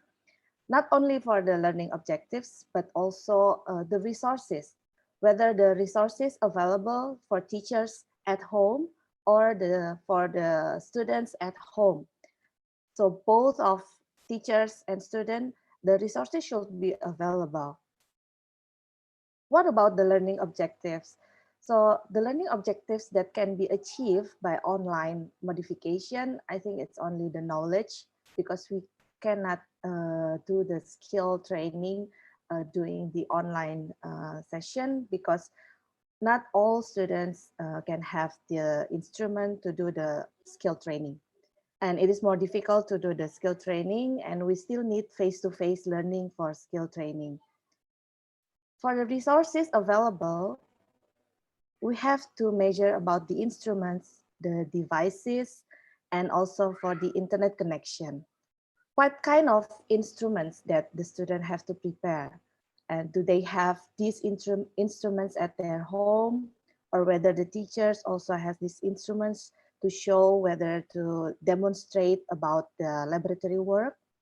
And then for the devices, sometimes we need more than one gadgets, for example, laptops, but not only laptops, probably we need to use the phone or more devices to do the laboratory work. And another factor that sometimes it's very difficult in Indonesia, the internet connection. Not all students can have a good internet connection. Most of them live in the dormitory or live far away from their parents, so they don't have good continuous internet connections. And after we observe all of these things, we need to decide whether we will do the laboratory work in a synchronous or asynchronous method. So for example, in our university, we try to do the laboratory work in a synchronous method, but for the tutor feedback, we can do it asynchronous. And we need to measure about the students' involvement. How will they involve in this laboratory work? And what is the teacher's role for the students? Like Rob said before, the engagement between teacher and students, I think this is important to do the laboratory work. One thing that we cannot measure for the online resources for laboratory work is the attitude of the student, whether they did the laboratory work in a correct way or not, or they do it just follow their friends, or we cannot measure the attitude. And after all, we need to evaluate how do they do the laboratory work and how do they receive the knowledge that has been enhanced by this laboratory work.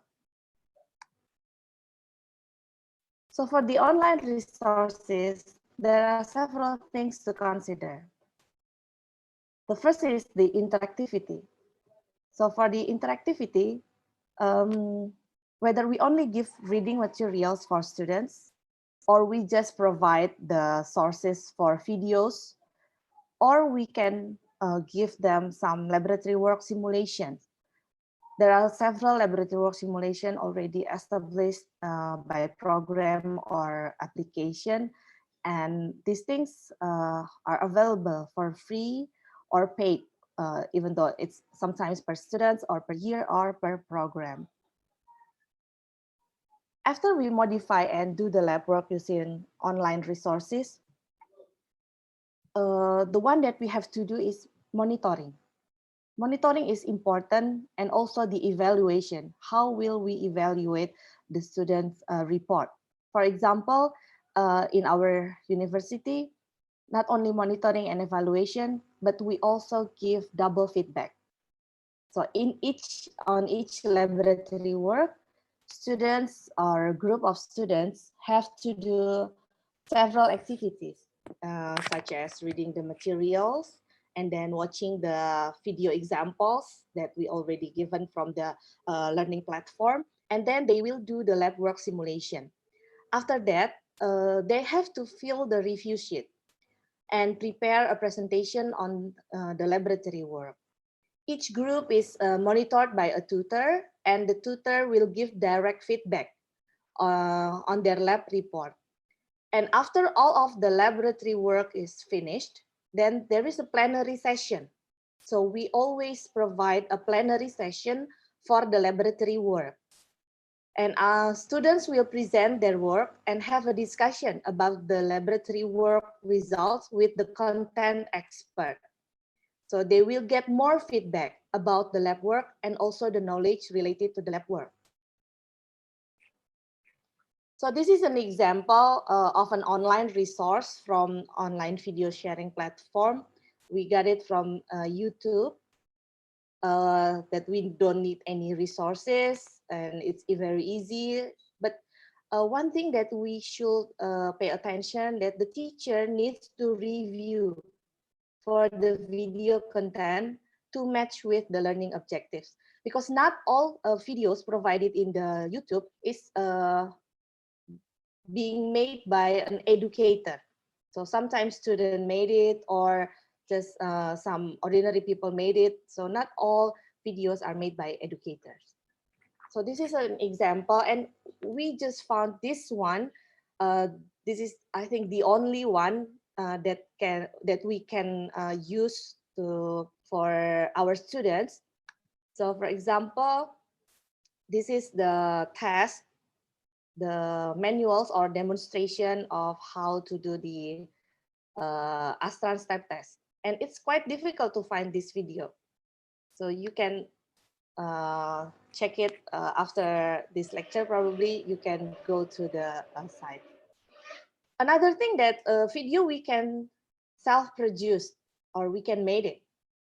We can make it, and then, but it's quite heavy for the resources, and it needs to be uploaded to an online learning platform. Sometimes not all universities have an online learning platform. In the Universitas Indonesia, we have our online learning platform, and we use the AMAS e-learning module system, and also we can use the Microsoft Stream to upload our self-produced video. And the content can be modified to fit our learning objectives. So for each videos, we have our own learning objectives. For example, this is our self-produced video for a 20-meter shuttle run test. So when we ask students to do the 20-meter shuttle run test, we provide this video before they do the laboratory work. It's quite difficult to make this video because we produce it by ourselves. So it needs a lot of time and need a lot of resources and also money, of course. Okay. I think it's not too long for the video. Everyone can watch this, but it's in Indonesian language, and we provide the text and also the subject, how to do the 20-meter shuttle run test.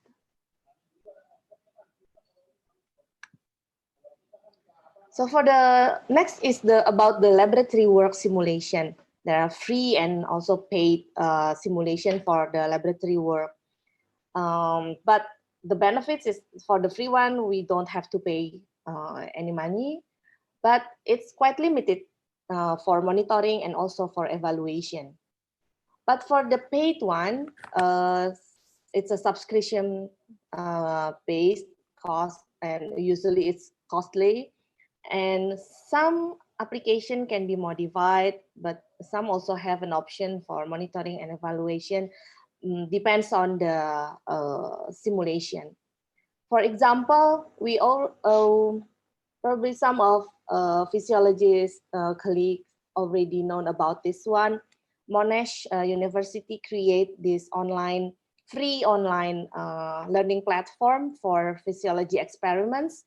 You can just click this, or you can just type this in the browser, and then this is the appearance of the website. So they have the action potentials experiments, cardiac muscle experiments, gastrointestinal smooth muscle, and also for the reproduction, obesity, touch, and visual neuroscience. So most of these experiments is not quite modifiable because it's already there. So we cannot modify for each laboratory work. We just simply follow the instruction from the website. But they can see the results, and after that they can download it and can analyze about the data with the content expert. So this is quite challenging for students, and students like this kind of simulation. Next is we use this platform, the laboratory work simulation is the PhysioX. So we're glad that we can pay for the subscription each year to provide this simulation for our students. So we already use the PhysioX, and now it's already PhysioX 10, I think.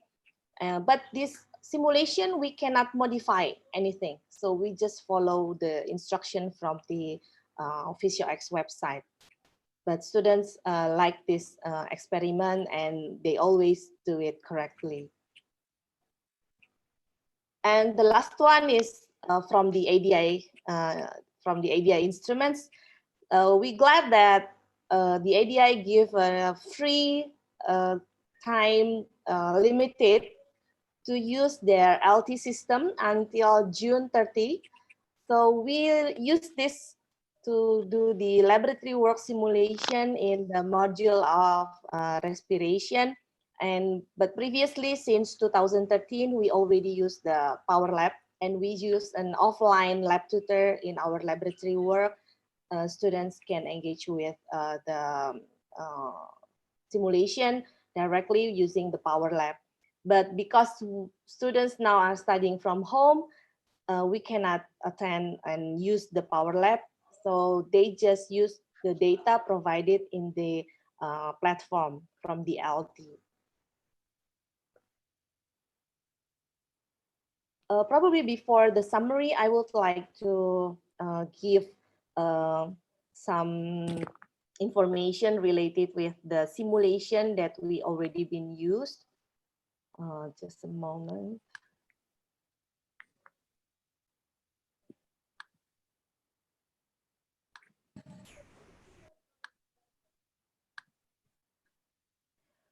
So, for example, this is the one that I already mentioned about the simulation platform from the Monash University. They give it free, so everyone can use this one, and they give a great instruction. Sometimes they provide a video of how to do it, and also they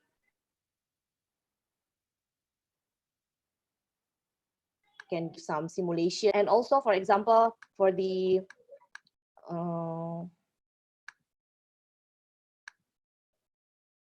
this is for the cardiac muscle. For example, for the cardiovascular, some of the experiments we cannot do it at our laboratory work, but in this simulation platform, we can simulate about how the changes of our cardiovascular system if we tilt the table for 60 degrees and 80 degrees, and then we can start the recording, and we can see the change of the heart rate and etc. So it's quite good for students to, and then they have to fill in the sheet that already been provided. And for the other one, it's about the PhysioX. So this is the physio we already used. Have acquired a lot of exercise, start from the cell transport, skeletal muscle physiology, until the renal system, acid-base balance, even blood analysis and serological testing. So it's quite a lot. And this is the LT experiment that we can also use for free until June 30. I hope they can extend it. Probably Rob can say hello to them, to ADI, and extend the usage of the LT, so everyone in Indonesia, they can use this one.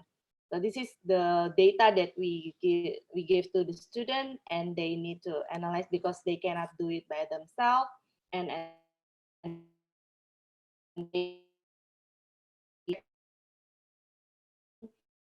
they have to answer boxes, and tutor will give feedback for each answer of that. So not only one time feedback, but also 2 times feedback. They have to present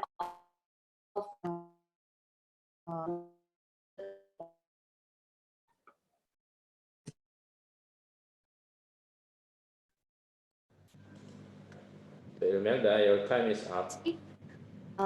We have to plan,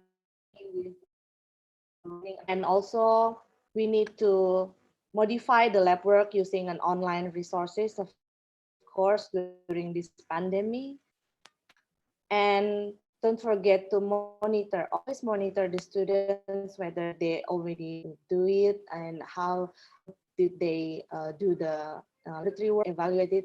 So we give score, we give a process score, we give result score, and also the most important part is the feedback, because they don't know whether it's already correct or not, the knowledge that they have learned. Thank you, Dr. Irfan. Okay, thank you. So you are late for 30 seconds, but it's okay. Thank you, Dr. Imelda, for your nice presentation, and I hope that we got free from Rob lobby to provider. Okay, so before we continue, that I want to tell to all of you participants that we are recording our live stream in YouTube, and then we will re-upload our recording in our same channel with the YouTube, so you can enjoy and watching again this web conference. So no worries for that. And for several presentation after permission from the speaker, we also will share the presentation with a special link that we will share to via email after this conference. Okay, now we already talked about the philosophy, about the ethical, about the engagement matter, about the activity of distance learning, example from Prof. Nuri and Prof. Imelda. And now we are come to the third part of our presentation. The issue is more about the monitoring and evaluations. Start with Prof. Cheng about the ethics and effectiveness during the online tutorial. And Prof. Cheng is a professor of physiology from Faculty of Medicine, University of Malaya. Prof. Cheng, do you? Okay, yeah. Prof. Cheng's time is yours now, about 15 minutes. Please use it. Thank you, Dr. Irfan, for arranging this webinar. Good morning from Kuala Lumpur. And it's great to gather with the physiology community during this prolonged Corona homestay, I call it. So first slide, please. Could I have the first slide, the next slide, sorry. Dr. Budi, can you change to the second slide?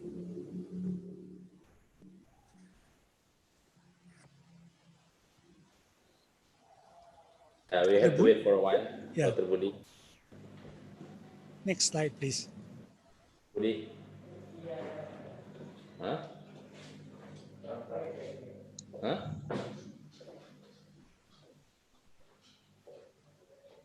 Nggak bisa?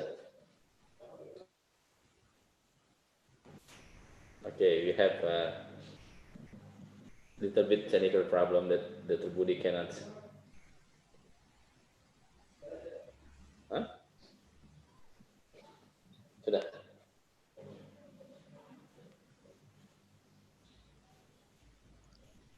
Good. Ngehang dong.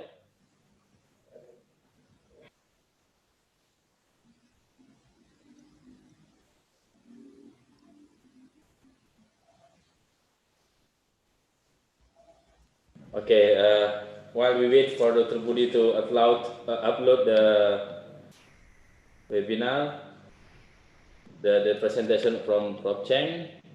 It's okay, Budi? So I will tell to all the participants, if you have questions, now you can register to our IT members via chatting that I ask permission for give a question or opinion via oral to tell directly to the speaker. Okay, you can continue, Prof. Cheng now. Okay, next slide. Okay, first of all, let me take you back or imagine and recollect a physical class tutorial during our pre-COVID days. So you have spent time preparing some good discussion questions, and you look forward enthusiastically to challenging your students to think through some physiology. So you go on time to the class, in fact, 5 minutes before class, and for the 1 hour tutorial of about 20 students. The students stream in at their own pace, and the full attendance minus 2 students is only complete after 15 minutes into the tutorial. During the tutorial, only 3 to 4 students who have prepared are actively participating. The rest of them look indifferent and are lost in thoughts. They look relieved when the 60-minute tutorial session is over and leaves the class much faster than when they stroll in at the beginning. So in talking about etiquette and effectiveness, and as Rob mentioned, engagement during an online tutorial, first of all, I should say from my own observation that your common troubles pre-COVID tutorial days will never go away. In fact, you very likely will have added troubles because it's virtual. So to make your online tutoring less of a burden and hopefully more a time to look forward to communicating physiology effectively, we need to be intentional in some aspects. And so I just want to share some personal suggestions. Next slide.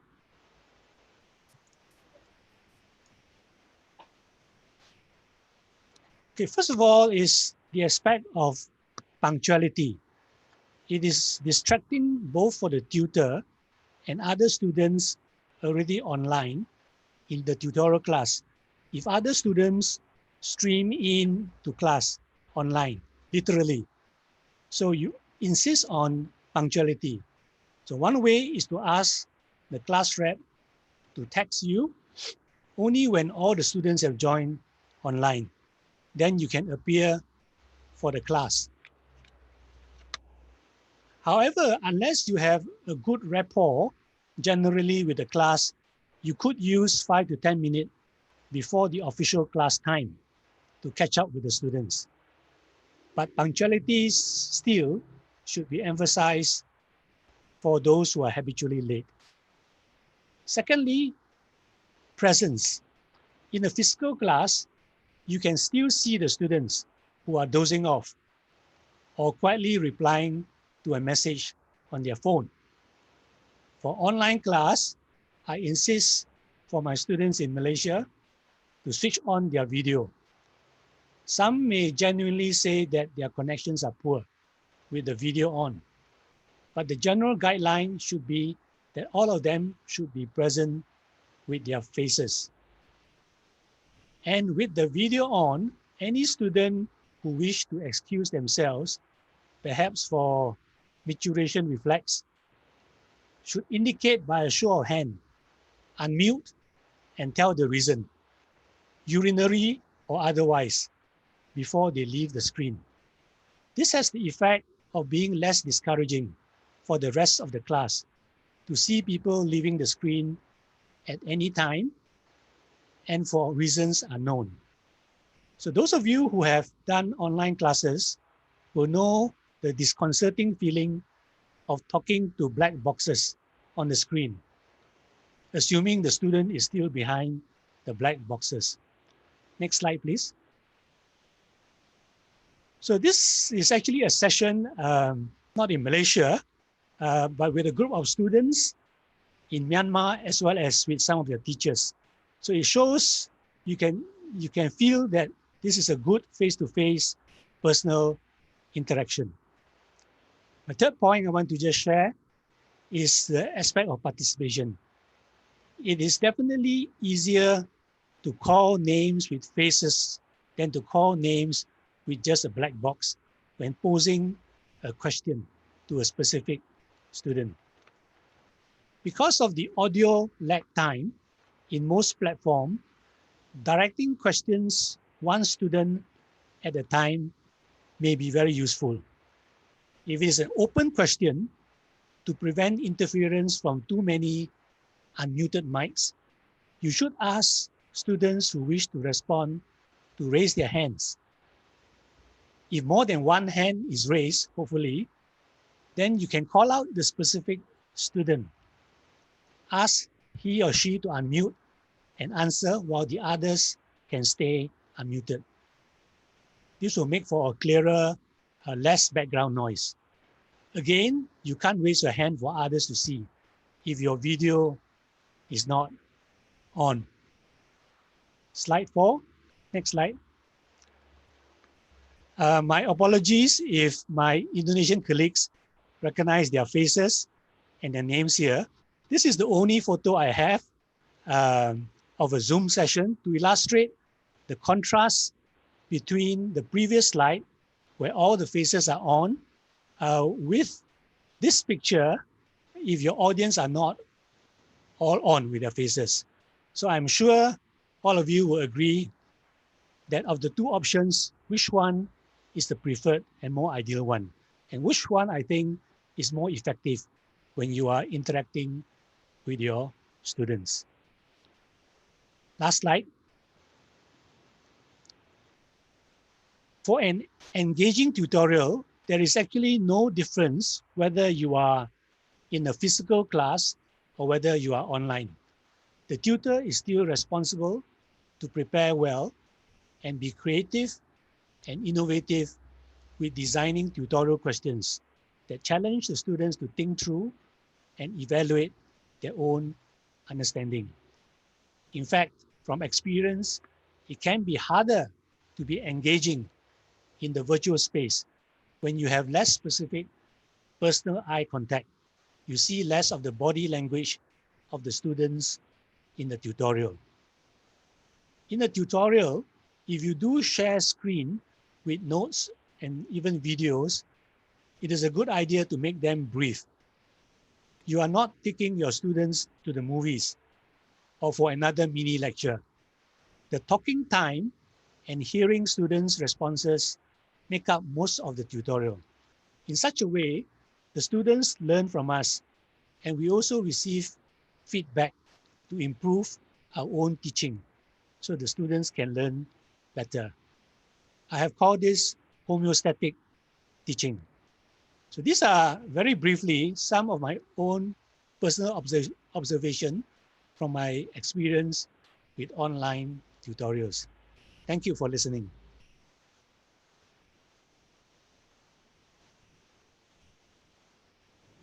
The end. What?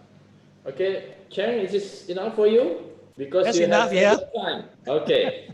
Provocative, I think. you want to ask everyone to discuss later about it. Sure. And okay, actually we had plenty of time for Cheng, but Cheng has finished the presentation, and maybe we can continue with discussion later. So I want to invite the last and but not least speakers, my friends, Dr. Hardian. Dr. Hardian is the head of pharmacy study program from Diponegoro University. And Dr. Hardian will present about the monitoring and evaluation of student activity during distance learning. And it is, I think, it's very interesting topic. And Dr. Hardian, do you with us now? Yes, yes, Doctor. Okay, thank you. And time is short now for 15 minutes, please.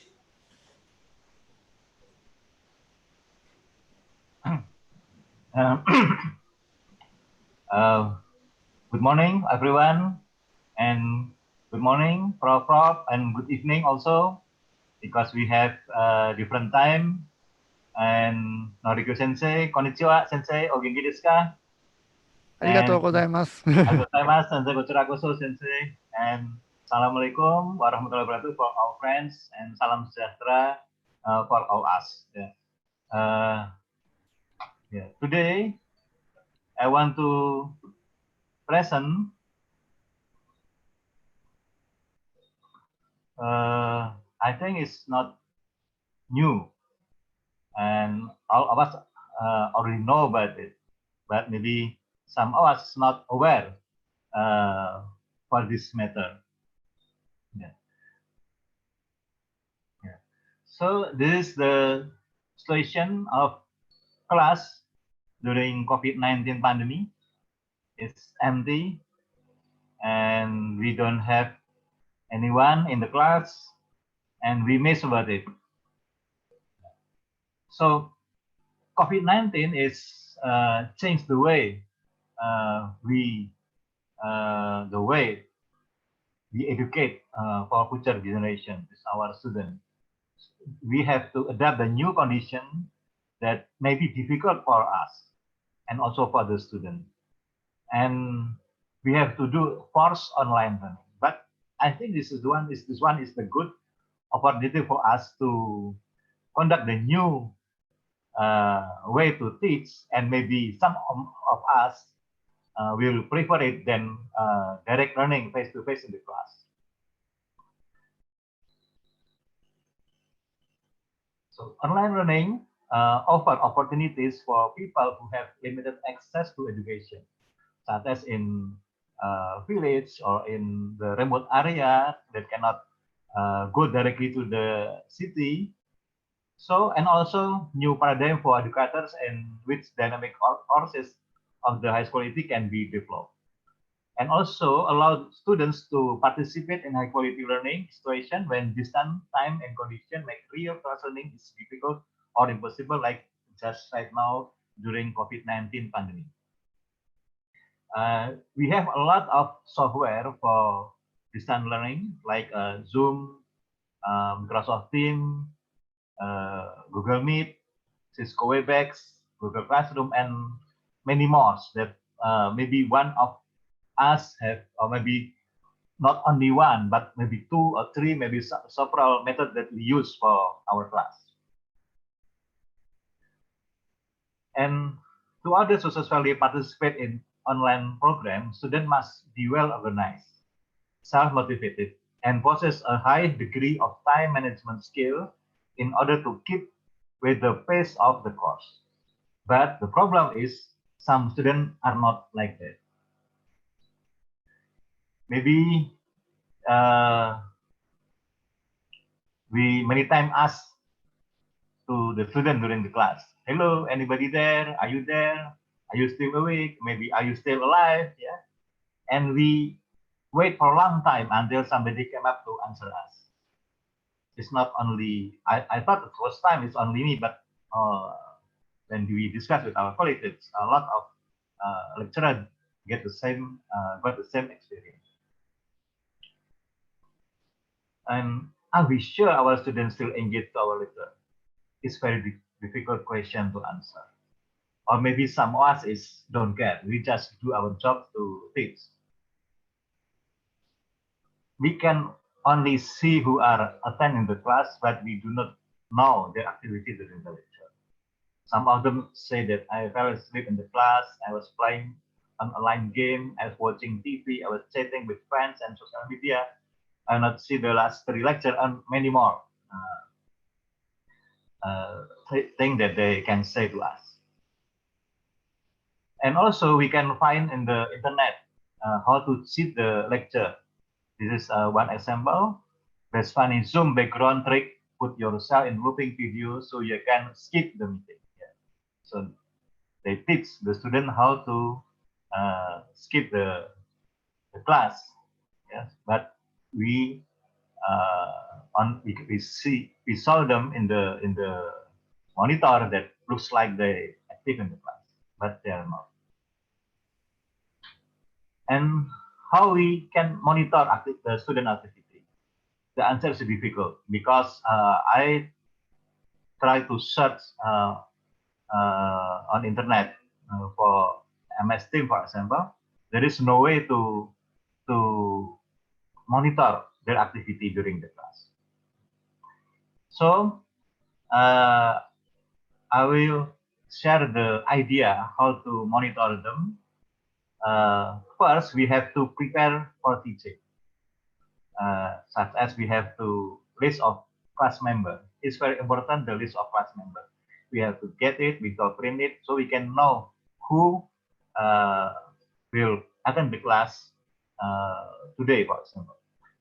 And we can use several methods like using engaging question, apply several learning modality to contact with student, design engaging activity.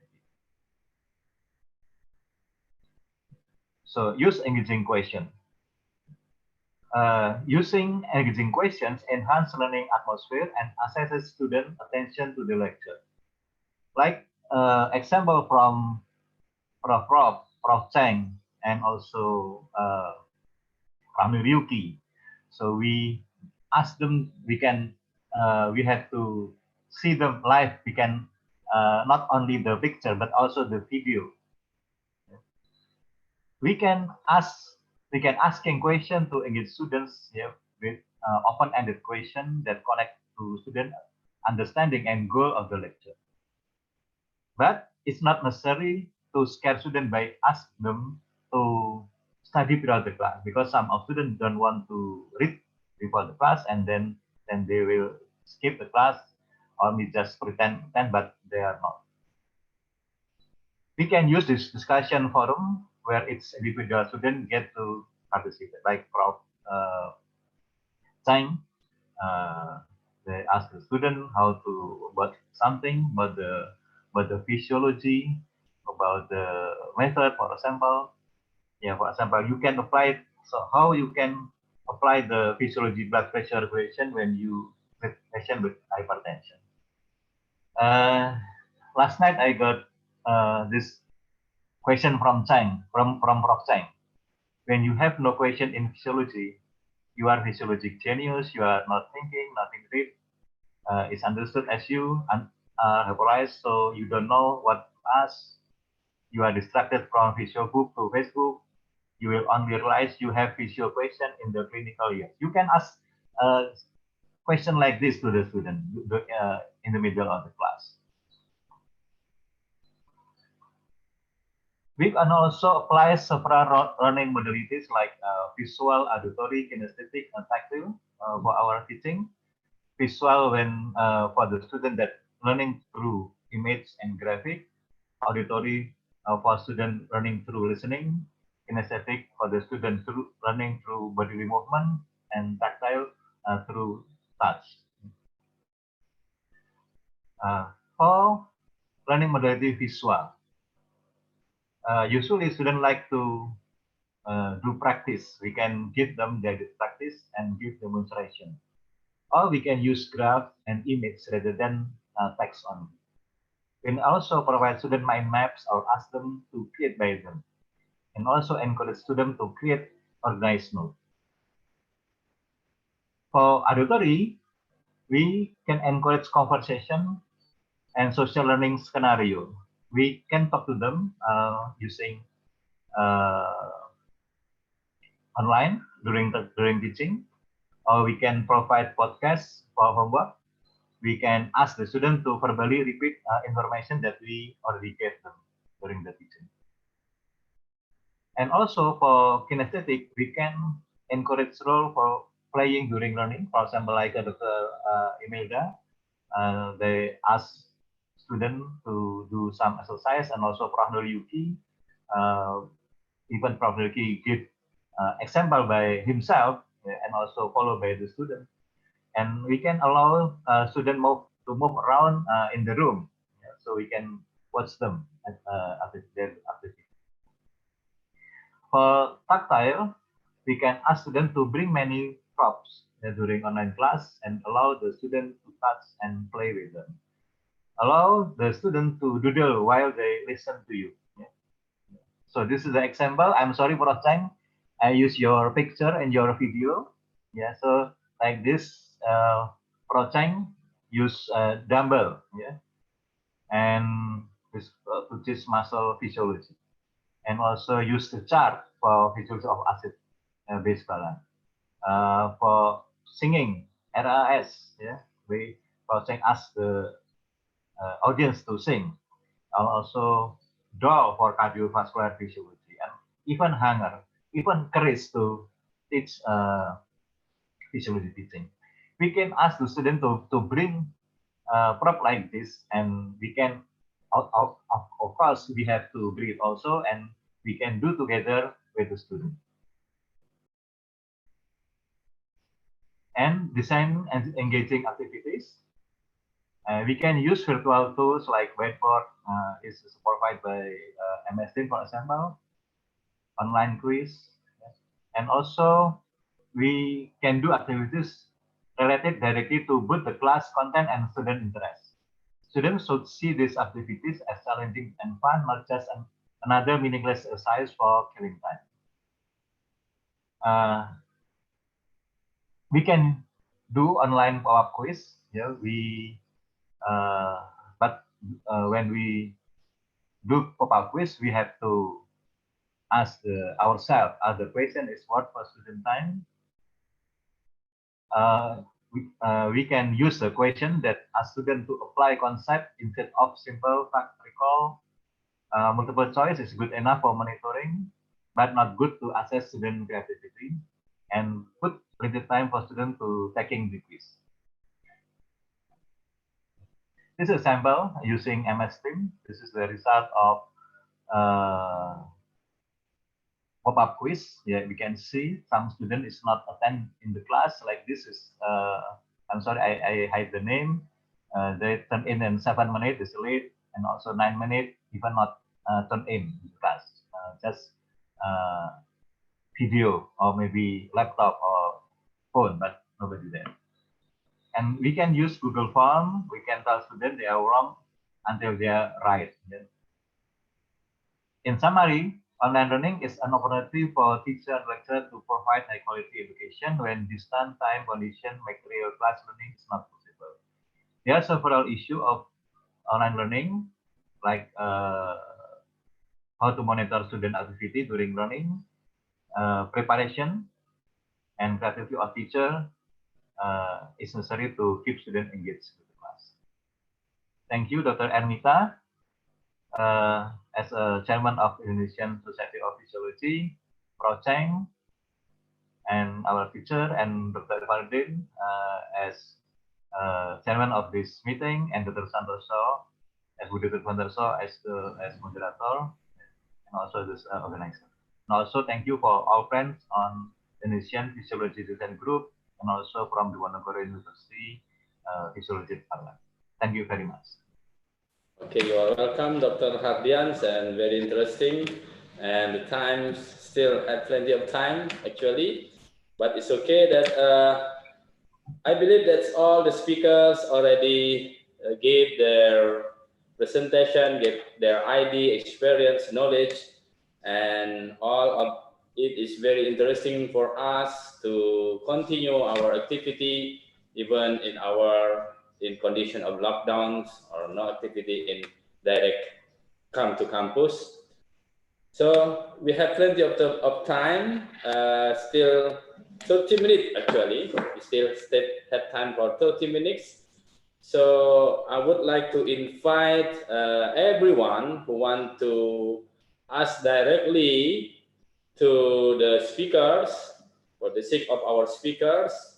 And I have one proposal from Dr. Ilyas Jenny. Dr. Ilyas, where are you? Dr. Ilyas, already? I want to ask something. No? Dr. Ilyas? Okay, Dr. Ilyas Jenny. Okay, maybe they give a note with me to me that the main problem of distance learning is in traditionally that all of teachers need to evaluate the knowledge, or achievement of learning objective of the student. And the most critical issue is how to make sure that they do not do the cheating when they do the evaluation, because it's based on knowledge. So maybe one of you or Dr. Hardian first give the answer, and I also ask the answer from other speaker. Dr. Hardian, maybe can you give the opinion about this, the cheating activity when we evaluate the knowledge of the students in distance learning? Please, Dr. Hardian. Thank you, Dr. Fan. Yes, actually, it's very difficult to know they are cheating because we only see them on the screen. Yes, so the tactic is like Prof. Cheng and say that we need all student or attendance video appear in our monitor, not just only the picture on only the blank screen. Yeah, so and actually it's very frustrated for us when we talk to the blank screen, nobody there. Yeah, and as you know that some students use method to cheat us using the video and use a virtual background, especially when they're doing Zoom. But I don't know for other application. So, and we can see them during the class. We can ask them. We can with them to do something activity, and we can do pop-up quiz. Yeah, so and we get directly the result. Yeah. After they finish, we can get directly, then we can see that who is attend the class, who is not attend the class. Yeah. So and we can say, no, it's not all you attend the class. So I got you 7 minutes late, 10 minutes. Even I got one student 24 hours late. Tomorrow. Hello.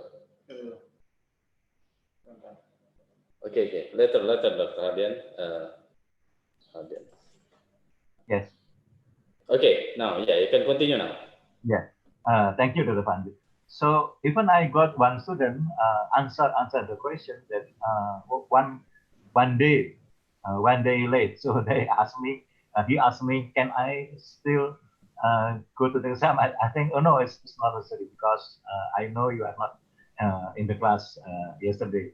Yeah. So it's need our creativity to bring them still with us, to engage with them. So not just we. So and also our passion to teaching, not just say something to speaker, to computer, but we ask them to bring with us to learn physiology. Yes, Stefan, thank you very much. Is there any other opinion from the speaker? Maybe Prof. Nori want to answer? Okay, so asking question. Okay. Yeah, Prof. Nori first. Can I? Okay. So asking questions just to recall memory is not so good, particularly during the evaluation on the web. So my suggestion would be allow students to take a look at the textbook. Then we can ask questions related to clinical cases. Then still students have to organize their knowledge, right, to solve the question. Of course, we cannot ask the diagnosis, but still we can ask some physiological questions, right? Why this patient had high blood pressure, or why the heartbeat was increased, why the hormone level decreased. So student, not only even if student can take a look at the textbook, still they have to organize their memory and knowledge. So this could be the one solution of asking questions on the web. Yeah, that's all. Thank you. Prof, how about you? I'd like to echo Nori's comment. One way to do it would be to make the exams open book, which means you're going to have to make much harder questions, but then have a limited time frame for the students to respond, so that you don't give them 2 days to answer the exam. You give them, 1 hour, and they cannot even find the information that they want, that they need for within 1 hour. Yes. For our multiple choice questions, we actually use a software which tracks the students' eye movements while they're taking the examination. And if they look away from the screen for more than 5 seconds, it flags that portion of the tape. And then that tape is reviewed by a software program to say whether or not a person needs to look at it. So we've gone both ways. We've gone for both the open book exam as well as using for multiple choice question exam, the software monitoring their eye movement. Okay, very nice. So, Prof Hardi maybe want to ask about this cheating because it's about the ethical.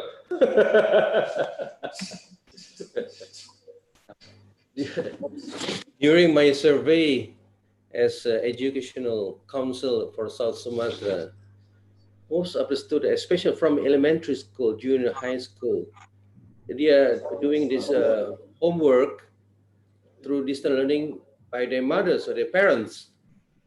The university student also confessed to me they are doing somebody else do their jobs. So I do agree with the former speakers, Professor Nori and Rob. Besides the MCQ also, open book. Besides that, I would like to have they sign an integrity statement. And then during the open books, try to make a thinking skill about case problem, case studies, critical thinking, problem solving, decision making in limited hours. Yeah. That's all. Okay, thank you, Prof Hardi. Okay, Prof Cheng, do you want to add something? Yes. We have another question. Yes, I think have I unmuted? Yeah. I think the idea of giving them opportunity to look at the books during the assessment is quite a good idea. As long as there's restricted time, then there is no worry about, because they have to find the information.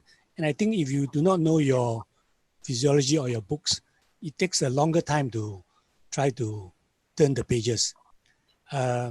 So the one interesting way of cheating, which we actually found in our recent assessment, is that there were a group of perhaps good friends, or 3 or 4 of them, and one of them was probably the better student.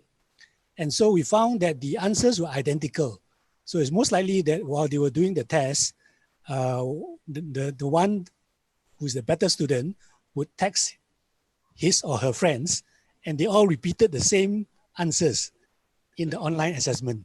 So it was very easily seen because the answers were not correct, and it had all the same grammatical English grammatical mistakes. It was repeated 4 times.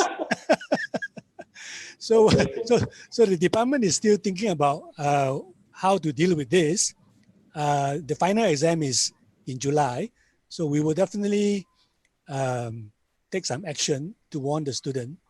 But having said all this, I think perhaps we need to release our students and perhaps give them some responsibility to be honest, because I think a lot of time and energy is spent trying to monitor and track our students, whether it's attendance or in some places. When I was in Rob's university, they had the honesty code where the student just sign, and you just trust that they will abide by that honesty code, because I think we can actually overwork ourselves to try to track because students are smarter than us, they can still find a way of cheating.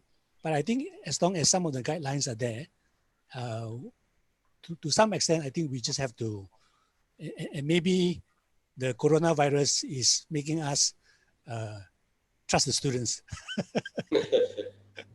Okay, thank you. Dr. Imelda, do you want to say something about this one? Yeah, we have several strategies for evaluation or assessment for our students. So it's quite different between the undergraduate students and the master students. For all master students, we never provide multiple choice questions. So we always give an open book questions, and each student got different questions, but they have the same difficulties. So they got the questions randomly, and we random the number of the questions. So they do not know each other questions, so they cannot ask each other. And it's a limited time assessment. And we watch them while they're doing it using the Microsoft Teams and Microsoft Form. But for the undergraduate students, because it's not the knowledge-based module, so it's integrative module, vertical module, we provide questions for the modules, and also for the laboratory work, we have our own integrative laboratory assessment. So usually we use open questions, but it's just a short answer open questions. So we need students for answering the questions using our online learning platform. So they cannot do it. For example, they can turn back to the previous questions. So they have to do it one time. So I think there's not enough time to ask for help from the students. One questions for 1 minute for the laboratory work, integrative questions, and they have to do it. And then next questions, and they cannot move back to the previous questions. And all of the questions usually not only about the knowledge, but also about the laboratory work practice that they have been performed. I think that's all that our experience using the assessment for laboratory work and also for the master student. Okay, thank you very much. But yes, I think so that the most important is that we do not need to ask about the knowledge-based question if we do the formative assessment before that. So we actually have to push on the student to know about knowledge-based. So from formative to formative. So everyone has to know the base knowledge about our activity. Actually, this is the most important for us. So our final examination is no need to answer, no need to ask about the knowledge base anymore, I think. But it is based on our opinions for that. So we can continue to another question from Dr. Adrianta asked once, they raised his hand. Dr. Adrianta, please give your question. Okay. Can you hear me? Hello? Yes. Hello? Of course, Can you hear me? Okay. Of course. Okay. Thank you, Pak Irwan. Thank you for the other. It was a good lectures for the speakers. I like to ask all of you, I heard about lectures online, and then I heard that the students, hello? Yes, can you hear me? Yes. Okay, you can continue. Okay. Okay. I heard about lectures online, and you have seen the disadvantage. The students are sleeping, the students are playing movies during the lecture online. So on this topic then, is it still usable to give lectures online? I mean, give the lectures online in the platform, not on the time you give the lecture. Give the PowerPoint slides also before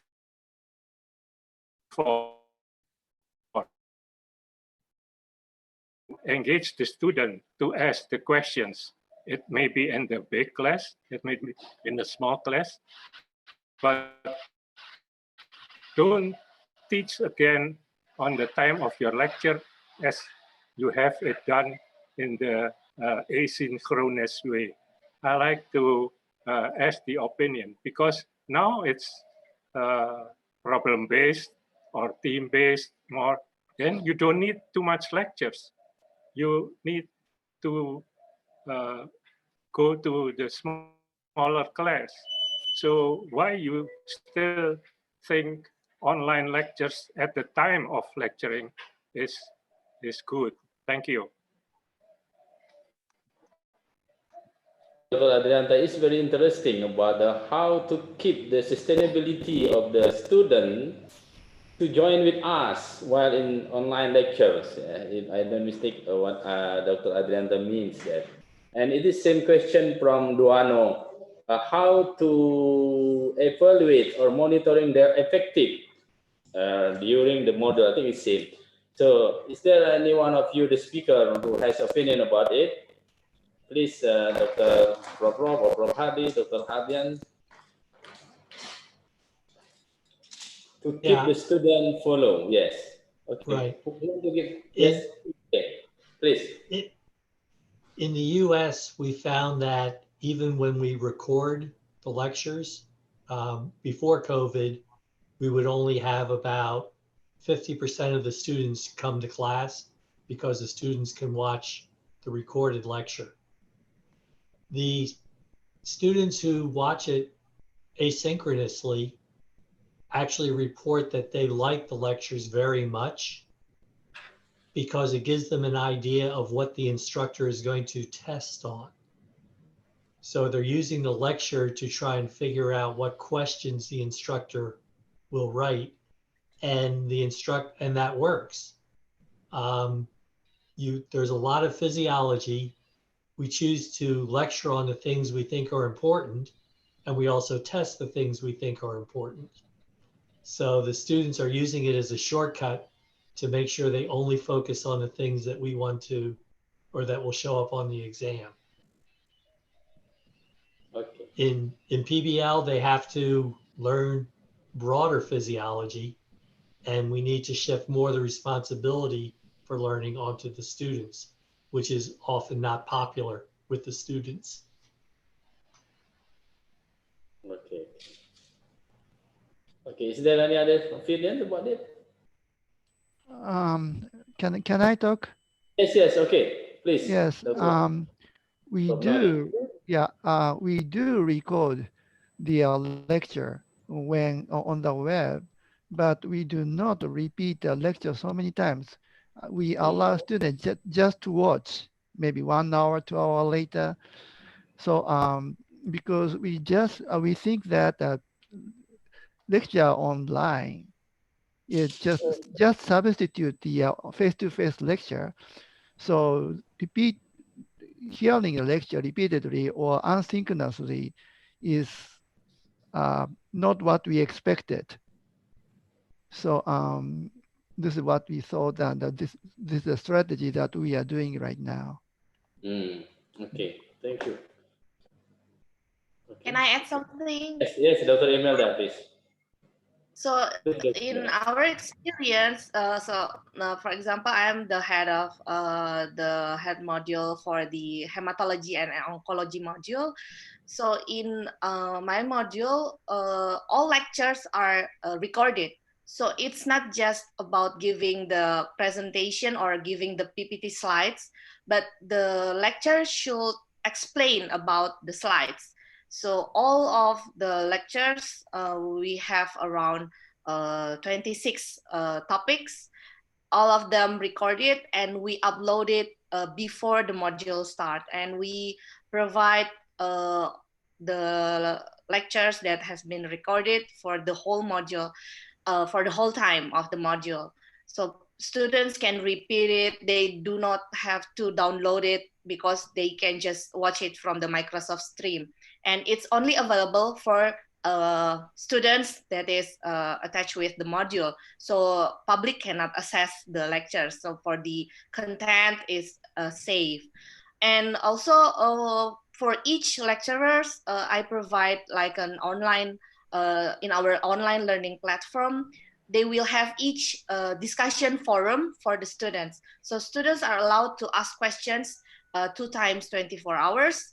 So they have 48 hours to give questions for the lecturers, and then the lecturer should give the answer for the students, and they can ask again, and then it's like a chat with the lecturers, and the students love it. They sometimes they contact me, please ask the lecturer to give answer for my questions, because it's already been 24 hours, the lecturers has not respond to my questions, and the students are eager to questions more about the topic. So I give that kind of experience for the lecturers. So they give me the video, and then I upload it, and then for each topic of the PBL session, we give a plenary session, and the content expert will attend the plenary session, directly asking questions. So student can ask directly for the lecturer, not only for the PBL, but also for the team-based learning. So we also provide time, for example, 2 hours for students to fill in the discussion forum in our learning platform, and then the lecturers can give feedback or give answer for the questions. So I think the interaction between lecturers and students, probably most of the students don't want to ask questions because they are shy, or they are afraid that the questions are so stupid. So when doing chatting with lecturers, students really like it, and they give so many questions. Sometimes lecturers, oh my God, it's already 10 questions, and they have to fulfill for each questions. So probably that strategy could fit in our university, and we will try to use it again in our next module. Thank you, Dr. Irfan. Thank you, Dr. Imelda. Yes. Okay. When I heard the answers, it seems all agree. Don't do the lectures the same like offline in your forum.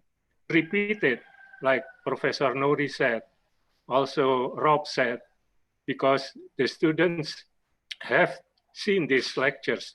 So just go like Imelda told us, just ask for questions. Is it by the chat, or is it like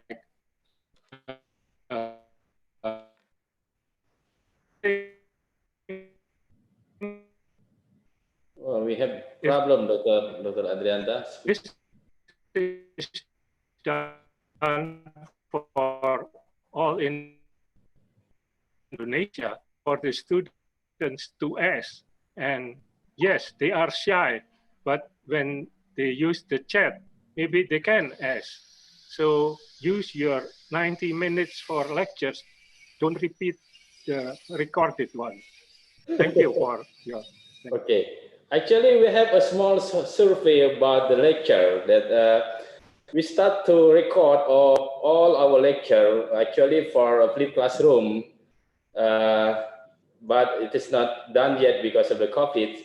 So we have small survey to our students that about the lecture. We share several lecture and same lecture with different times, and we had the conclusion that maximum time they spend their concentration for the lecture only 10 or 12 minutes.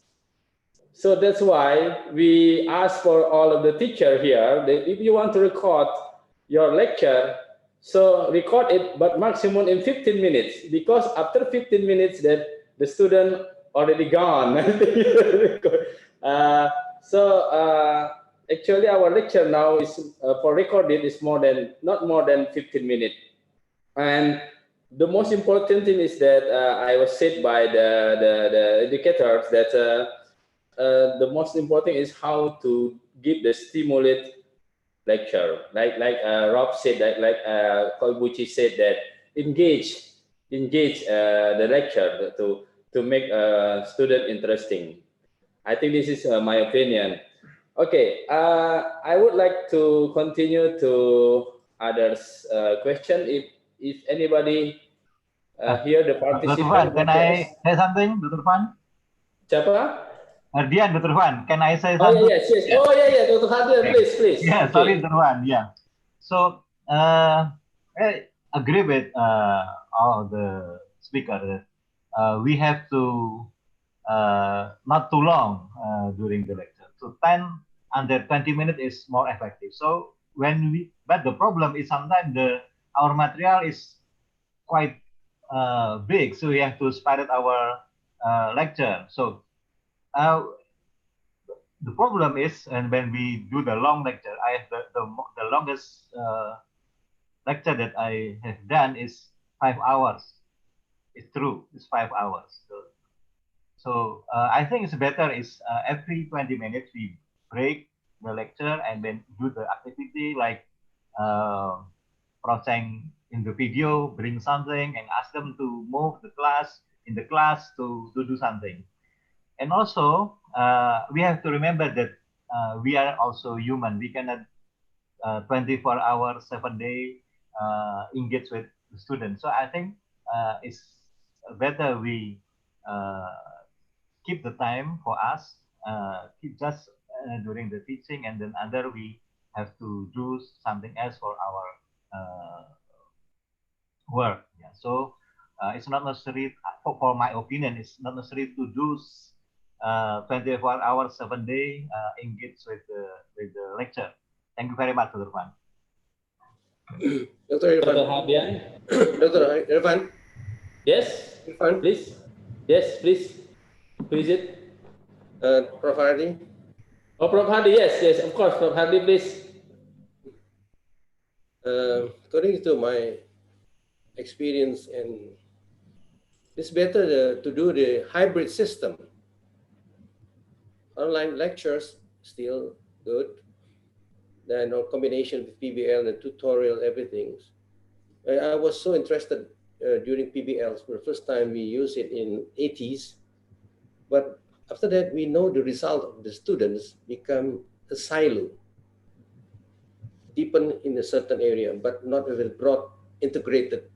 So it should be in a hybrid system. Thank you. Okay, I absolutely agree with that. Thank you, Dr. Hardi. Okay, I want to invite for another questions directly asked to speaker, please. If you want to ask directly to the speaker, please, participant.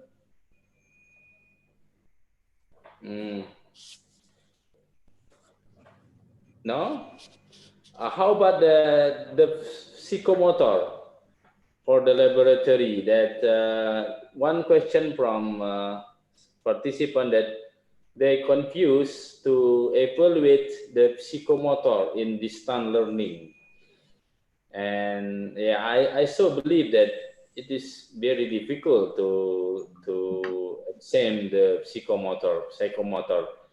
Maybe one of you, the speaker, has the experience about how to evaluate the psychomotor skill achievement for the student. Maybe Prof. Nori has experience about it.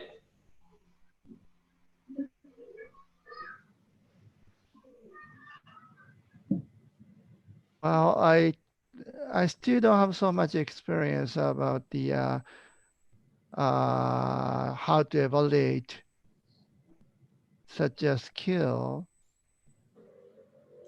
Well, you can't. Well, it's. Let me think. Sorry, please give me some more time. I would like to listen other speakers' opinion. Okay. How about you, Rob? Or Prof. Cheng, maybe? Unfortunately, I don't think that the psychomotor can be adequately evaluated without physically observing the students performing the activity. So you're either stuck watching them do something online, I know for our physical therapy students, we tell them to find someone in their family that they can do a physical exam on, and then we tape that to see if they're moving the shoulder the right way or something of that nature. But you have to, it requires the student to actually do an activity, and that's difficult to assess at a distance. Okay. Dr. Fan, can I say something? Yes, yes, please, Dr. Hardian. Yes, yes, I totally agree with Professor Rob that psychomotor is very difficult to assess. Yeah, and in some website they said it's impossible to evaluate the psychomotor during the online. But in the Irfannuddin University experience, is we for clinical skill, we give the student the video first and also the instruction, and we ask the student to do it by themselves. For example, they don't have a mannequin. They can use a pillow or maybe their brother or sister, or maybe sometimes I saw the student use bags, yeah, instead of the mannequin.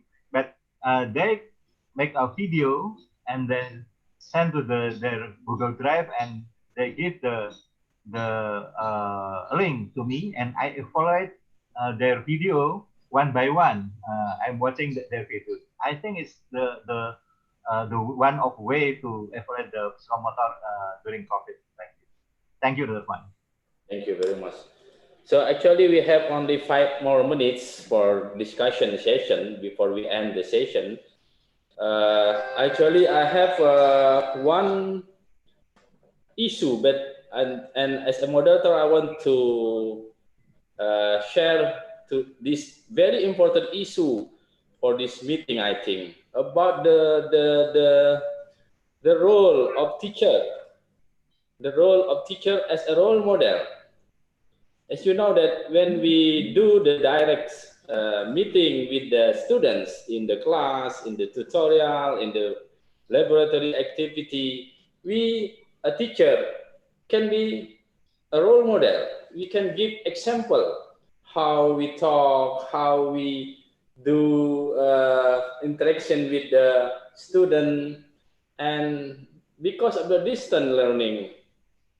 So the role of teacher as a role model, I think, is become decreased. And like the Prof Hardi said in the first time, that to build the ethics, to build the interaction, like Dr. Prof Koibuchi said, that interaction between student and teacher is decreased, and we cannot give direct example for the student. So how about it? How to manage it? We as a teacher, even we are far enough now with our student, how can we still give them our example as a role model as a teacher? Maybe one of you can give the opinion. I see the Rob first. Unmute, please. Sure.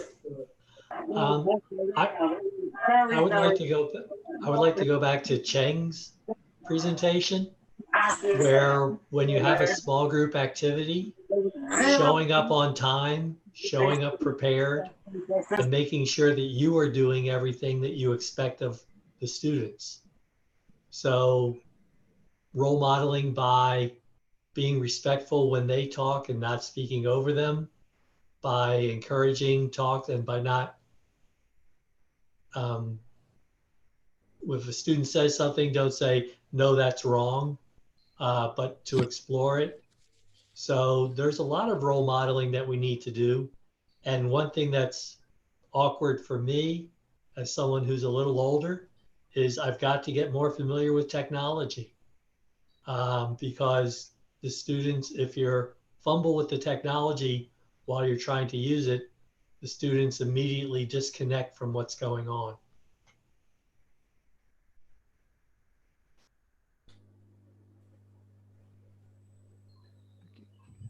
Can I say something?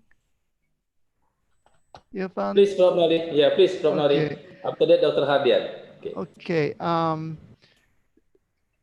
Probably a communication tool is different, but we should keep communicating with students in many ways, through chat, through email.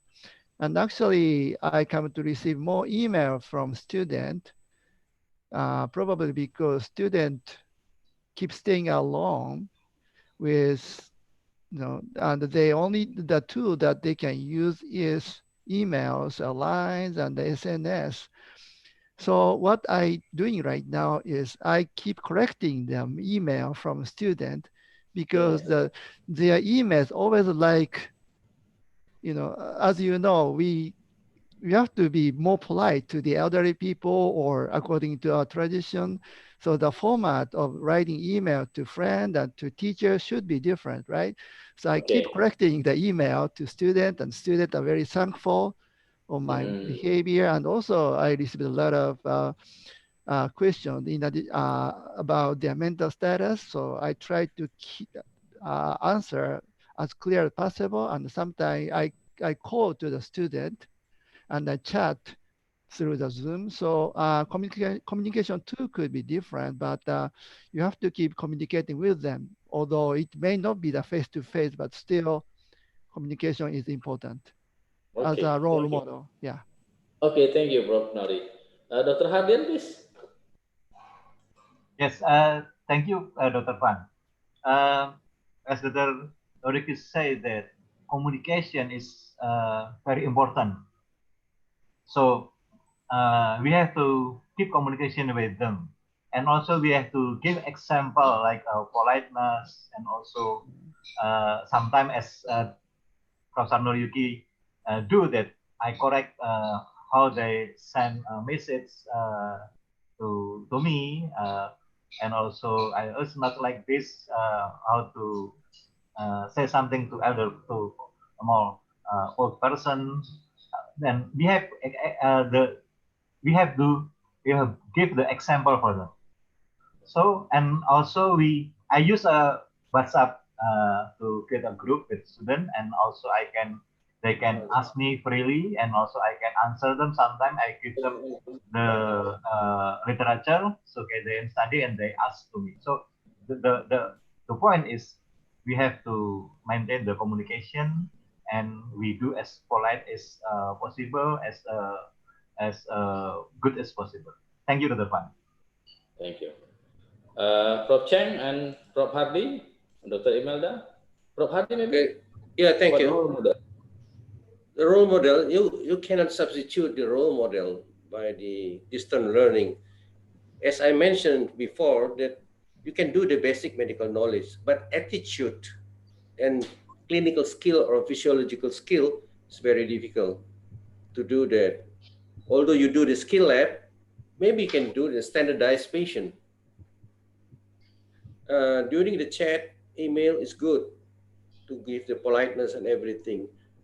But one thing that as a teacher during the lectures or the tutorials, everything, 5 magic things is to show this transform, attractive, empowering, thrive, and practice. But although it is not really 100% as a contact learning role model. Thank you. Okay, thank you. Prof. Cheng. Please, Prof. Cheng. Hello, yes. I think with the lockdown and the home situation, one of the things that you could do when you have time, or when you make time, is to offer extra time to tutor the students online, which I try to do. I think by doing so, and this is totally optional, no attendance is taken.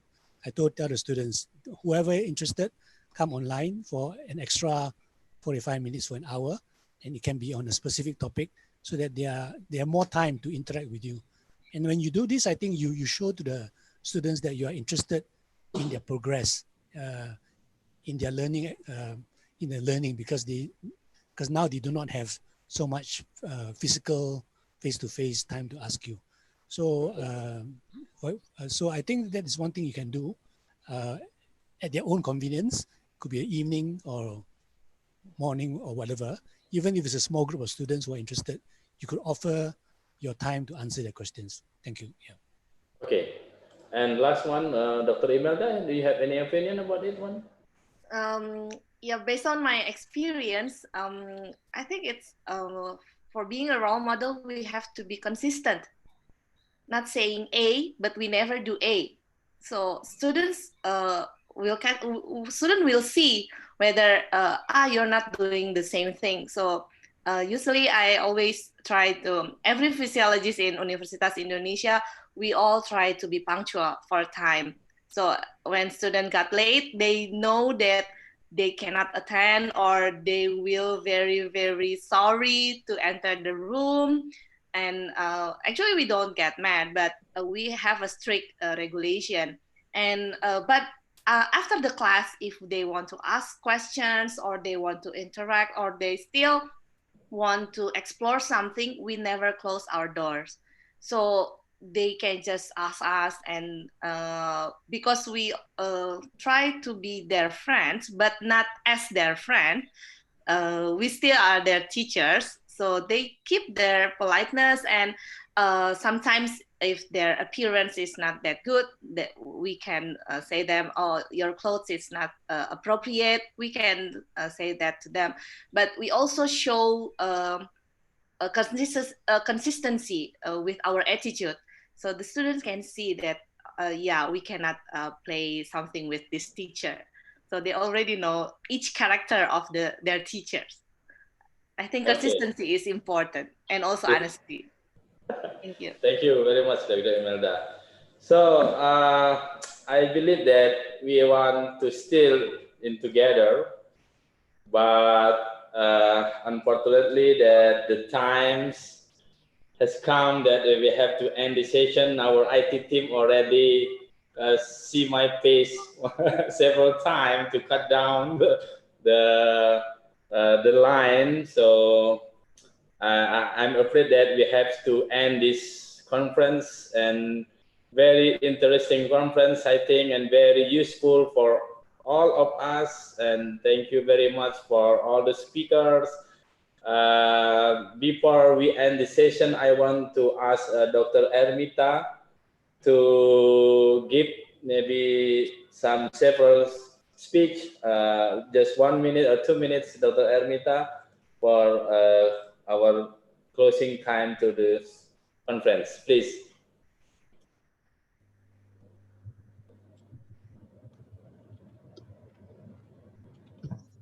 Okay, thank you, Dr. Irfan.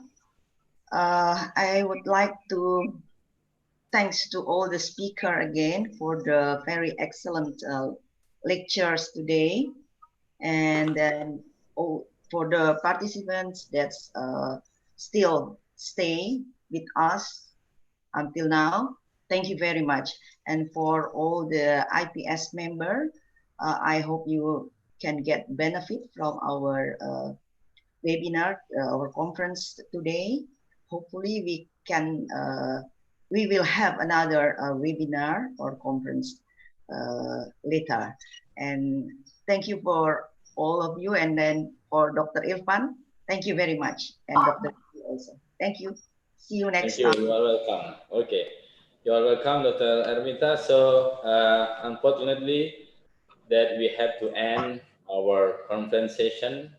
So as a moderator, I would like to say thank you for all of the speakers, Professor Hardi Darmawan, thank you, Prof, and Professor Robert G. Carroll. Stay with me, Dr. Prof. Robert. Are you already sleepy? Prof. Robert? Hopefully not sleep yet.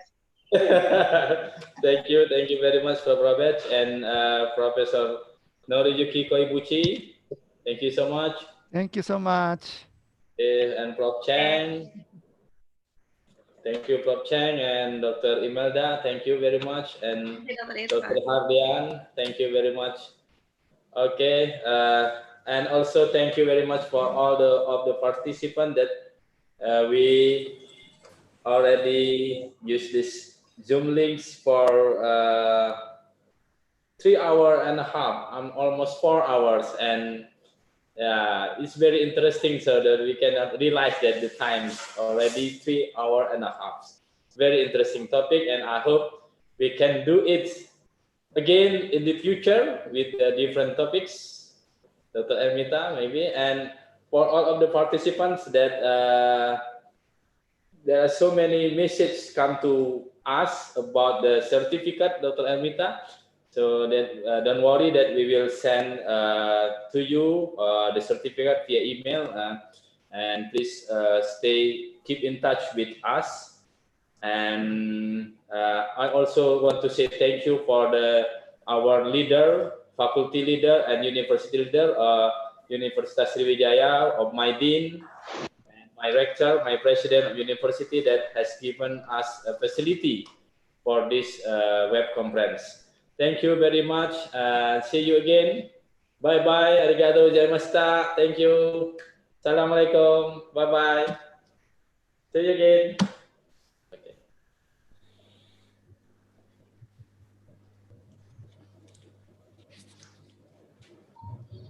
Waalaikumsalam. Assalamualaikum. Ya. Waalaikumsalam. Bye-bye. Selamat Prof. Ya. Oke. Terima kasih semua. Thank you from Kuala Lumpur. Yeah, bye-bye. Bye. Bye. Stay Thank healthy, you. everyone. Thank you from Japan. Bye. Very interesting talk. Good job, Irfan. Yes, thank you.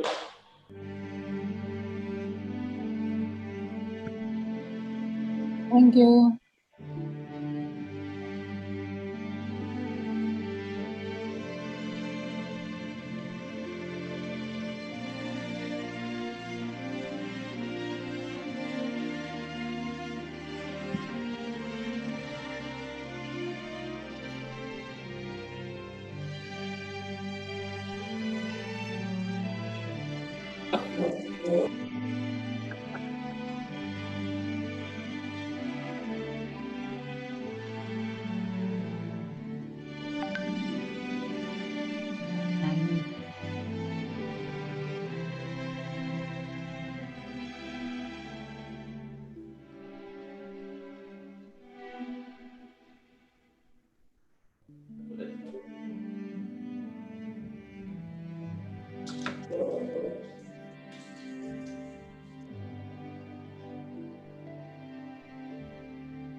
Terima kasih.